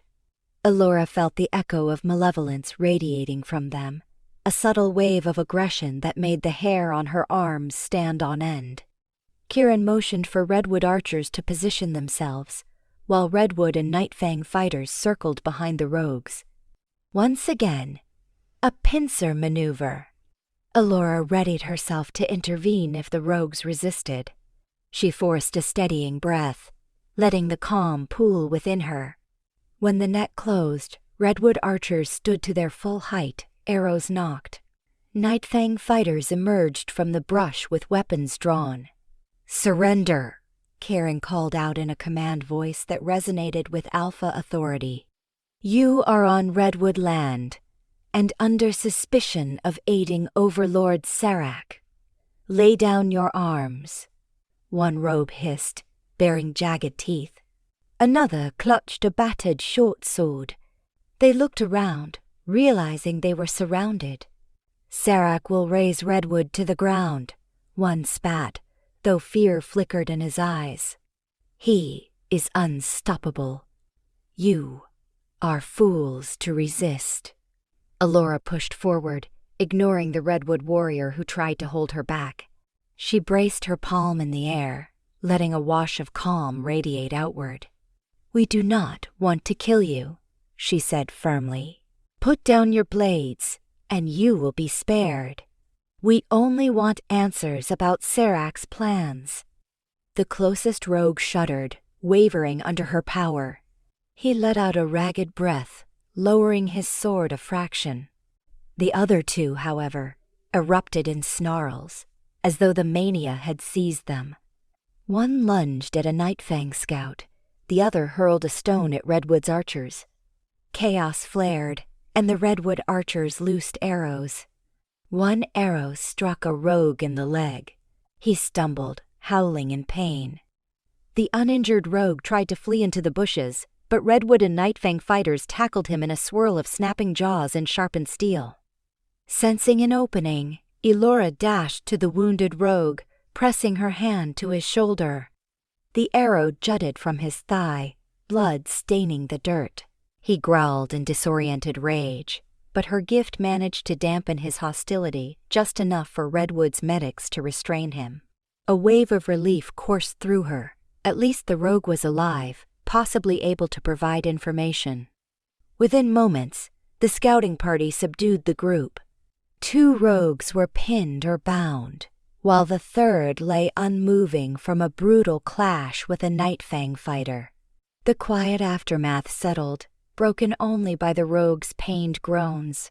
Kieran approached, scanning the scene with grim satisfaction. "We will take them back to Redwood for questioning," he said. "If they know anything of Sarak's approach, they will tell us." A Redwood soldier stepped forward, bowing to Kieran. "I can escort them to Redwood's dungeons, sir." Elora saw Kieran nod in appreciation, then his gaze shifted to her. Concern furrowed his brow as he noticed her trembling hand, residual adrenaline from the close call. He took a step closer, lowering his voice so only she could hear.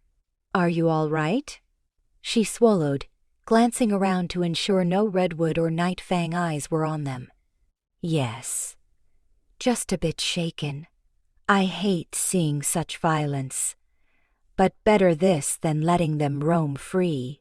He hesitated, then softly said, "You did well. Your gift prevented worse bloodshed." The subtle warmth in his eyes steadied her. They exchanged a fleeting look charged with unspoken understanding.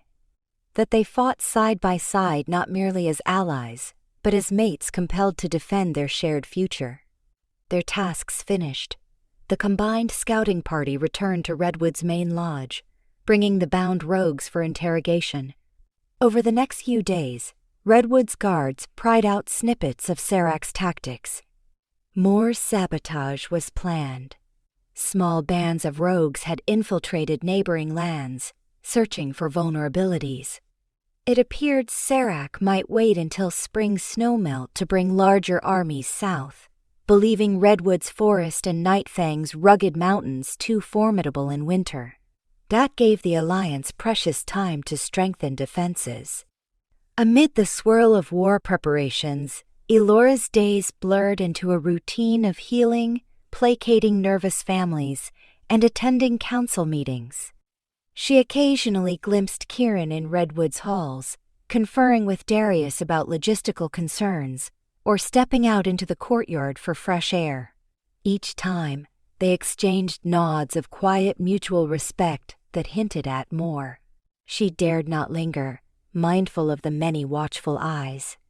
But with each passing day, Redwood's acceptance of Nightfang's presence seemed to deepen. At last, one crisp evening, after a particularly grueling session with Redwood's war council, Elora found herself alone in the courtyard.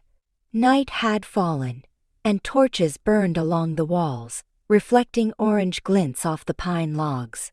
She leaned against the side of the well, inhaling the cold night air, letting the hush of starlight soothe her.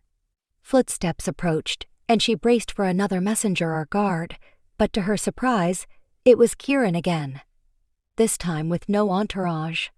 Relief blossomed in her chest, yet she kept her composure. He stopped a few steps away, glancing around. Only a single Redwood sentry patrolled at the far side of the courtyard, out of earshot. "I was about to depart for Nightfang's camp," he murmured. "But I could not leave without seeing you one last time." She shifted, turning toward him.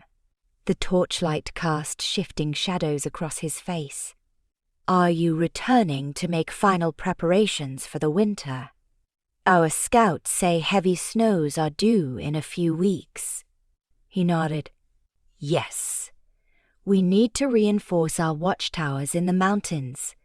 Sarak may try to slip small squads through, even if heavy snow hinders an outright invasion." He paused, gaze softening. "I want to ensure my territory is safe, but Redwood remains the nexus of our alliance. I will come back often, if Darius permits." A small smile tugged at her lips. "I think Redwood's alpha has grown used to seeing you in these halls. He may not be entirely comfortable, but he realizes we need Nightfang. Kieran took a half step forward, the mate bond thrumming. Elora, I do not wish to wait until this war is decided to claim you. But I realize the time is not right. Still, I want you to know that I carry our bond with me, wherever I go. Emotion clogged her throat. She glanced down, noticing how her own feet trembled slightly. I feel it too. Each day it grows. I never imagined I would be bound to someone Redwood once saw as an enemy. Yet I cannot deny it is the moon goddess's will. He reached out, daring to brush a fingertip along her cheek. She felt the heat of his touch spark every nerve. Our packs might hate each other no longer, but acceptance of our bond is another matter. We need a victory, something to unite Redwood and Nightfang beyond question. Then perhaps we can reveal what the moon goddess has decreed without fear of tearing our packs apart. She closed her eyes briefly, leaning into his touch. The moment felt impossibly fragile. I will pray that day comes soon, she whispered. We have lost so many to these rogues. If Sirac's armies arrive in the spring, Redwood and Nightfang will stand or fall together. He nodded, hand lingering against her skin. Then, with a reluctant sigh, he withdrew. I must go before Redwood's watch interprets this scene as something else. Take care, Elora. Keep your gift strong. I will return soon. She watched him walk away, the chill of the night air seeming sharper once he departed. In that fleeting contact, she had tasted a glimpse of a future where Redwood and Nightfang shared not just an alliance, but a bond sealed by fated mates. To reach that future, they would have to stand firm against the coming storm. The winter months that followed tested Redwood's alliance with Nightfang in ways no one had anticipated. Patrols trudged through snowbound forests. Mountain passes grew perilous. Communication slowed as blizzards raged. Yet Redwood and Nightfang persisted, exchanging scouts and messages, gradually fortifying their border watchtowers. Reports of roving rogues declined as the biting cold forced them into hiding. Some wolves dared to hope Serac had abandoned his scheme, but the more perceptive among them suspected the warlord simply waited for spring thaw, when roads would clear for his armies. During that bleak season, Elora worked day after day in Redwood's healing ward, tending to frostbitten scouts or wolves injured clearing snowdrifts from the roads. She practiced her gift relentlessly, learning to project calm in broader waves so she could quell panic among groups. Redwood's younger warriors regarded her with a new kind of awe, no longer seeing her merely as a peacekeeper, but as a guardian who had helped stave off war. Occasionally, a Nightfang messenger arrived, bearing updates from Kieran or from the front lines of the mountains. Each time Elora felt a spark of warmth upon hearing his name, though she kept her reaction hidden. The messenger typically brought scraps of intelligence or requests for Redwood's resources. Redwood's leadership complied, further solidifying the alliance. Darius, for his part, seemed too consumed by logistical challenges to press Elora about her connection to Kieran. And Gareth, though watchful, had grown accustomed to trusting her judgment. As the snows melted in early spring, Redwood and Nightfang prepared to meet once again, this time on Redwood's southwestern plain. Scouts had sighted a suspicious massing of mercenaries in that direction. Rumors suggested the first wave of Serac's forces might be testing Redwood's defenses. Darius sent out calls for allied packs to muster in the open farmland, forming a defensive line. A sense of finality gripped everyone.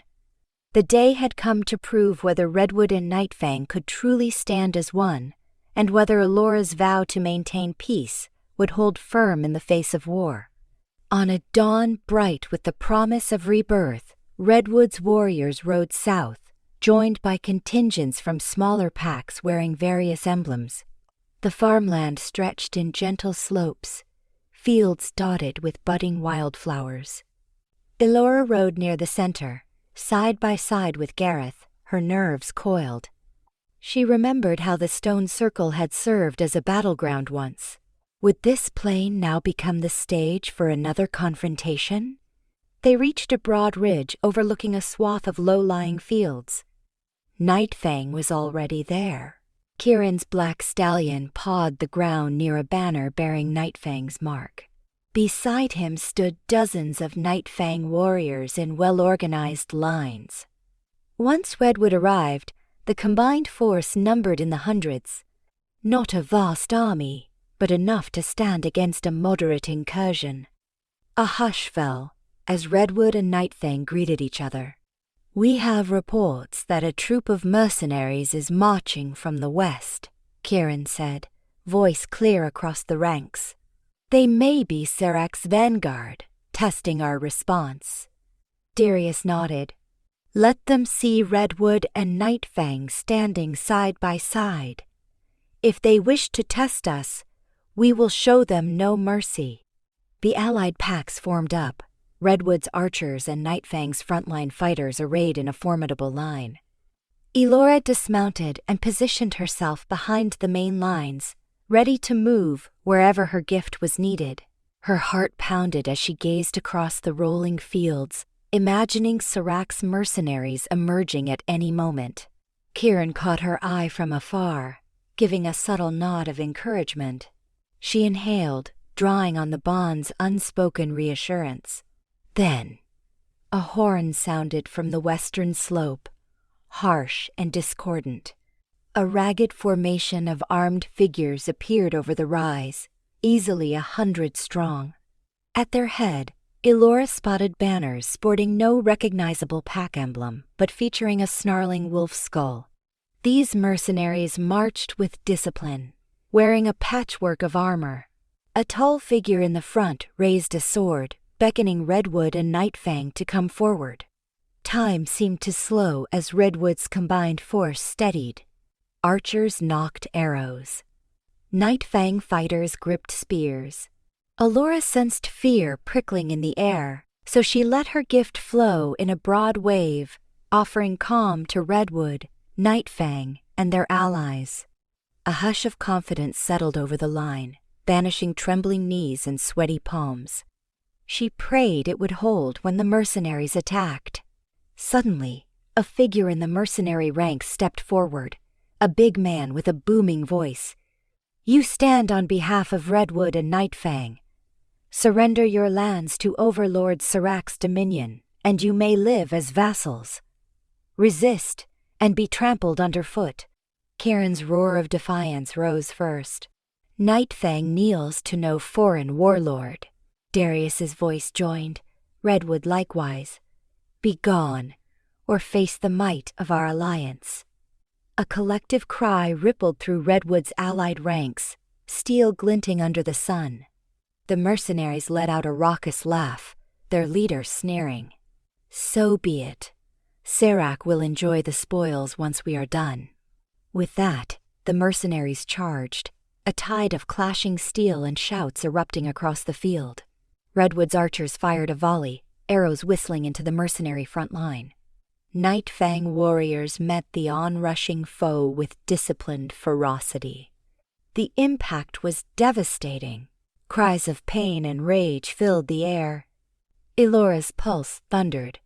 She rushed to help where Redwood's line threatened to buckle, using her gift to steady panicked fighters or quell wounded allies so medics could tend them. Everywhere she looked, Redwood and Nightfang fought side by side, covering each other with newfound trust. The mercenaries, though numerous, had not expected such a unified defense. Redwood's archers coordinated with Nightfang's front line, picking off key targets. Allies from Hillrose and Cliffside flanked the mercenaries, cutting off escape routes. Elora glimpsed Kieran in partial shift, battling 2 mercenaries at once, his eyes bright with alpha fury.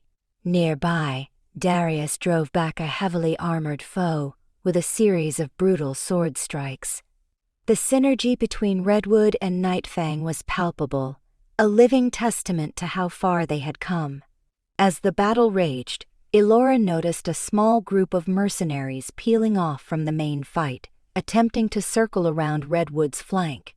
She hurried to intercept them, gathering a cluster of Redwood and Nightfang fighters. The mercenaries rushed forward, intent on ambushing Redwood's line. Elora braced herself, raising her arms in a swift wave of calm. 2 mercenaries faltered, confusion crossing their faces. Redwood's spears found them. The rest retreated in alarm, only to be caught by a volley of arrows from Redwood archers. The ambush evaporated. Eventually, after what felt like hours but might have been mere minutes, the mercenaries began to break. Their lines wavered under Redwood's and Nightfang's relentless pressure. Shouts of retreat echoed as small pockets of foes turned and fled. Redwood's cavalry, drawn from allied packs, pursued them across the field, ensuring they could not regroup. By the time the dust settled, bodies littered the farmland, and the mercenary banners lay trampled in the mud. Victory belonged to Redwood and Nightfang. A stunned silence fell upon the battlefield, broken only by the moans of the wounded and the rustling of wind through the grass. Elora stood in the midst of Redwood's line, chest heaving, arms streaked with sweat and grime. She had used her gift so intensively that her head swam with fatigue, yet a deep sense of awe pervaded the crowd. They had done it. Redwood and Nightfang, side by side, repelling Sirach's first attempt to conquer them. Kieran, still partially shifted, strode across the bloody field, scanning for Elora. When he found her, his shoulders eased fractionally, relief radiating in his eyes. But Darius intercepted him first, clasping his arm in a warrior's grip. Redwood's alpha was breathing hard, a cut across his cheek. "You fought well," Darius said, voice rough. "Nightfang has our thanks. Today we have proven we are stronger together." Kieran nodded, shifting back to human form with a ragged breath. "Sirach underestimated us. Let him learn that Redwood and Nightfang do not bow to outsiders." Nearby, Redwood healers set up a triage station, and Elora quickly joined them, ignoring the tremor of exhaustion in her limbs. She knew they must tend to the wounded swiftly. With Redwood and Nightfang cooperating, the triage line ran efficiently, saving many who might otherwise have bled out. Elora used her gift whenever panic flared, quieting the delirium of pain so that medics could work. Soon, the mercenary survivors were rounded up or fled. Some Redwood allies scoured the field for stragglers. Word spread. Redwood's alliance had won a decisive skirmish. Though it was only one battle, it proved Sirach's mercenaries were not invincible. A cheer rose among the battered warriors, though it was tempered by grief for the fallen. Even in victory, the cost was high. As dusk settled, Redwood and Nightfang camped on the plain together, burying their dead in newly dug graves. The mood was somber but resolute. Kieran and Darius conferred with allied leaders in a large tent, discussing how to solidify their victory and brace for a potential second wave. Reports indicated many mercenaries had scattered, returning west.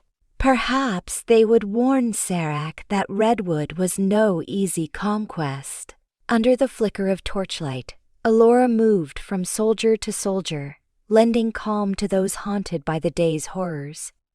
She recognized that Redwood and Nightfang had not only won a battle, but had forged a bond of mutual respect in blood and sacrifice.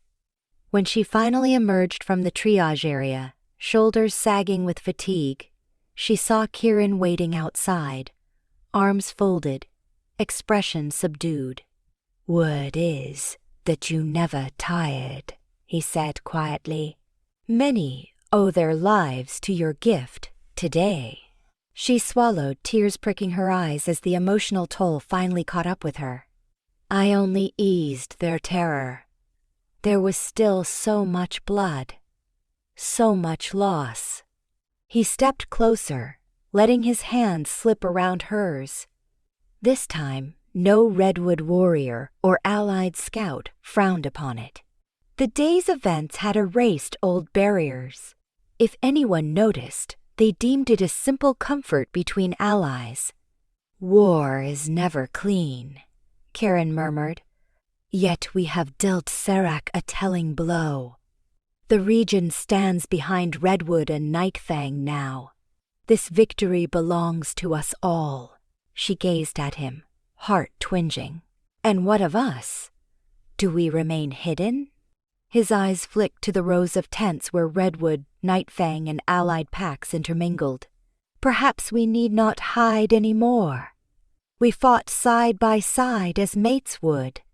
Let Redwood and Nightfang see the truth if they wish. A faint, bittersweet smile curved his lips. They may even celebrate it. If it symbolizes the unity that defeated Serac. Her chest felt tight with emotion. The time for secrecy had passed. If Redwood could stand with Nightfang on a battlefield, perhaps it could accept an Omega and an Alpha joined by the mate bond. Then, let us stand together, she said softly. He raised their joined hands, pressing a gentle kiss to her knuckles. Warmth flooded Elora's senses, the bond singing in her blood. She realized tears slipped down her cheeks. A tangle of sorrow for the dead and joy for the future that might bloom. The farmland was dark, the air filled with the scent of churned earth and smoke, but amid that gloom, she sensed a rising dawn. A hush fell around them as Redwood warriors and Nightfang scouts paused in their tasks, noticing the Alpha of Nightfang standing tenderly with Redwood's Omega. Darius himself emerged from a nearby tent, eyes narrowing in curiosity at the intimate tableau. Gareth, flanking him, tensed with uncertainty. Yet no condemnation came. Instead, Redwood's Alpha walked over, his expression sober but reflective. "Elora," he said, addressing her quietly, "I see that your bond with Kieran runs deeper than alliance. I suspected as much from the way you fought for each other, the way you looked to him in times of crisis, and I suspect Nightfang noticed it too." She steadied her trembling voice. "I am sorry if you feel betrayed. I could not choose who the moon goddess decreed as my mate." Darius sighed, glancing from Elora to Kieran. "Betrayed? No, not after what I witnessed. You saved Redwood from war with Nightfang, then led us to victory over Serac's mercenaries. If the moon goddess wishes to unite Redwood and Nightfang through your bond, who am I to stand in the way?" His voice held a note of resignation, but also acceptance. "We must adapt to a new era. A union between Redwood's Omega and Nightfang's Alpha may well be the final seal on our alliance." A rush of relief and gratitude filled Elora, tears shining in her eyes. She looked to Kieran, seeing the same astonishment flicker across his face.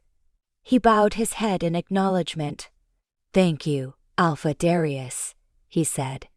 "I vow that Nightfang will honor Redwood and protect Elora with my life." Darius offered a curt nod. "Then Redwood welcomes this bond, for the sake of peace, and for Elora's happiness." He paused, placing a hand on Elora's shoulder. "You have served Redwood beyond measure, Elora. May the moon goddess bless you both." Emotion swelled in Elora's chest, and she bowed her head, murmuring a soft word of thanks. Gareth, standing nearby, finally exhaled. A small smile tugged at his lips. He looked uneasy but nodded respectfully to Kieran, acknowledging the mate bond that circumstances had forced him to accept. Word of the fated bond spread quickly through Redwood and Nightfang ranks. Some warriors were astonished, others merely shrugged, pointing out that the daily cooperation between the two packs had already blurred old rivalries. The alliance's morale soared, bolstered by the notion that Redwood's Omega and Nightfang's Alpha embodied the union that had repelled Sarak's mercenaries. Many believed it was a blessing from the moon goddess, a sign that Redwood and Nightfang were destined to stand as one. Under the crimson glow of sunset, a spontaneous celebration rose in the allied camp. Wolves, weary from battle, shared what provisions they had. Songs were sung in different dialects, and a few Redwood and Nightfang elders told tales of old wars overshadowed by new fellowship. Though the losses weighed heavily, hope flickered like a torch passed from one wolf to another. Elora moved among them, her heart lifting whenever she spotted Kieran speaking with Redwood's warriors in friendly tones, or Redwood's scouts laughing with Nightfang's. The bond that once threatened to tear her between duty and love had become a bridge uniting two powers. She found Kieran near a makeshift fire pit, where a small crowd of Redwood and Nightfang soldiers roasted whatever game they had caught that afternoon. He motioned for her to join him, and she did, warmth spreading through her chest as she settled by his side. Their hands brushed, no longer hidden. The tension of secrecy had melted away, replaced by cautious acceptance from onlookers. Gazing at the flickering flames, Elora felt an overwhelming gratitude to the moon goddess. She had feared losing her home if Redwood discovered the mate bond. She had feared Kieran might be forced to crush Redwood if war broke out. Yet neither calamity had transpired. Instead, Redwood's forests and Nightfang's mountains formed a bastion of unity against Sarak's threat, and she and Kieran embodied that unity. She would never forget the cost in blood, but she prayed that their combined strength would deter the warlord's full invasion. As the night deepened, she and Kieran withdrew from the lively center of the camp, seeking a quieter patch of starlight. The skies stretched clear overhead, stars glinting like silver seeds scattered on velvet. Kieran pulled her close, wrapping an arm around her shoulders. "Finally," he whispered, "I can hold you without shame or subterfuge." A tremor of emotion coursed through Elora. She rested her head against his chest, listening to the steady beat of his heart. "We have come so far since the day I arrived in your war camp," she murmured. "I was certain we were doomed to be enemies." He tilted her chin up, meeting her gaze. "Our packs still have challenges ahead. Sarak is not defeated. He may return with a larger force, but Redwood and Nightfang will be ready. We have a future to protect, our packs, and our bond." She sighed contentedly, letting the tension drain from her limbs. "I am yours, and you are mine," she said softly. "No distance or threat can break what the moon goddess has joined." A gentle breeze stirred the grasses, carrying the scent of fresh earth and distant pine. Kieran lowered his head and brushed a tender kiss across her lips, the mate bond shimmering through every nerve. She leaned into him, letting the moment wash away the day's horrors, savoring the victory that had brought them here. The faint hum of Redwood's and Nightfang's mingled voices drifted over them, a chorus of unity that stood defiant against any foe. They stayed like that for a long while, nestled together under the wide night sky. When the first traces of dawn touched the eastern horizon, they roused to the bustle of allied wolves breaking camp, preparing to fortify Redwood's farmlands. Their bond felt stronger than ever, woven through heartache, battles, and delicate negotiations. With Redwood's blessing and the acceptance of Nightfang's warriors, they no longer needed to hide. In the weeks that followed, word of Redwood and Nightfang's decisive stand against Sarak's mercenaries spread across the land. Rumors suggested that Sarak, upon learning of the united packs, had halted his march south to reconsider. Some said he might strike elsewhere, others that he would soon send an envoy to negotiate. Regardless, Redwood and Nightfang did not stand idle. maintaining vigilance in case the warlord tried another gambit. Yet even if conflict loomed on the horizon, the union forged by the Omega's vow and the Alpha who had once been her enemy shone as a beacon of hope. Elora felt the shift in Redwood's daily life. Nightfang visitors came and went openly, forging trade agreements or discussing strategy. When Kieran walked beside her through Redwood's courtyard, few wolves glared. Instead, they offered respectful bows or curious smiles. Children who once heard bedtime stories of the savage Nightfang Alpha now giggled at the sight of him carrying supplies or conferring with Redwood guards. The old tensions had not vanished, but they no longer defined a relationship between the packs. On a warm spring afternoon, near the Redwood compound's eastern gate, Elora stood with Kieran, Darius, and a handful of other leaders.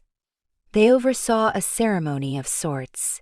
Redwood and Nightfang were dedicating a new watchtower built on the border, manned by warriors from both packs. This practical structure symbolized the lasting unity. As Redwood's carpenters drove the final nails, Elora felt tears prick her eyes, thinking how far they had come. Kieran quietly slipped his hand into hers, giving a gentle squeeze. Neither Redwood nor Nightfang drew back in suspicion. Darius caught their exchange from the corner of his eye and merely offered a mild smile. This was their new reality, a shared future in which an Omega's vow to calm war had blossomed into a bond bridging two once feuding territories. Trials might still come. Overlord Serok's menace had not vanished, and lesser threats could always arise. But Redwood and Nightfang now faced such perils together. Later, as the watchtower dedication concluded, Kieran turned to Elora, leading her away from the small crowd. The spring sun cast dappled light through the swaying branches overhead. He guided her onto a quiet footpath that meandered among the redwood trees. "Walk with me," he said in a tender tone she adored. She followed, the soft earth muffling their steps. The hush of the forest embraced them, leaves dancing in the mild breeze.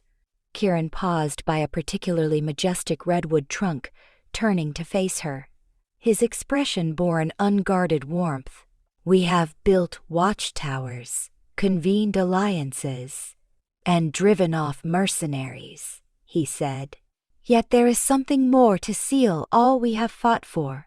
A true joining ceremony before the moon goddess, uniting Redwood and Nightfang through us." Her breath caught. She had dreamed of such a moment, but never dared assume it would come so swiftly. "Do you mean a formal mate bond ceremony?" He nodded, stroking his thumb gently along her cheek. "Yes.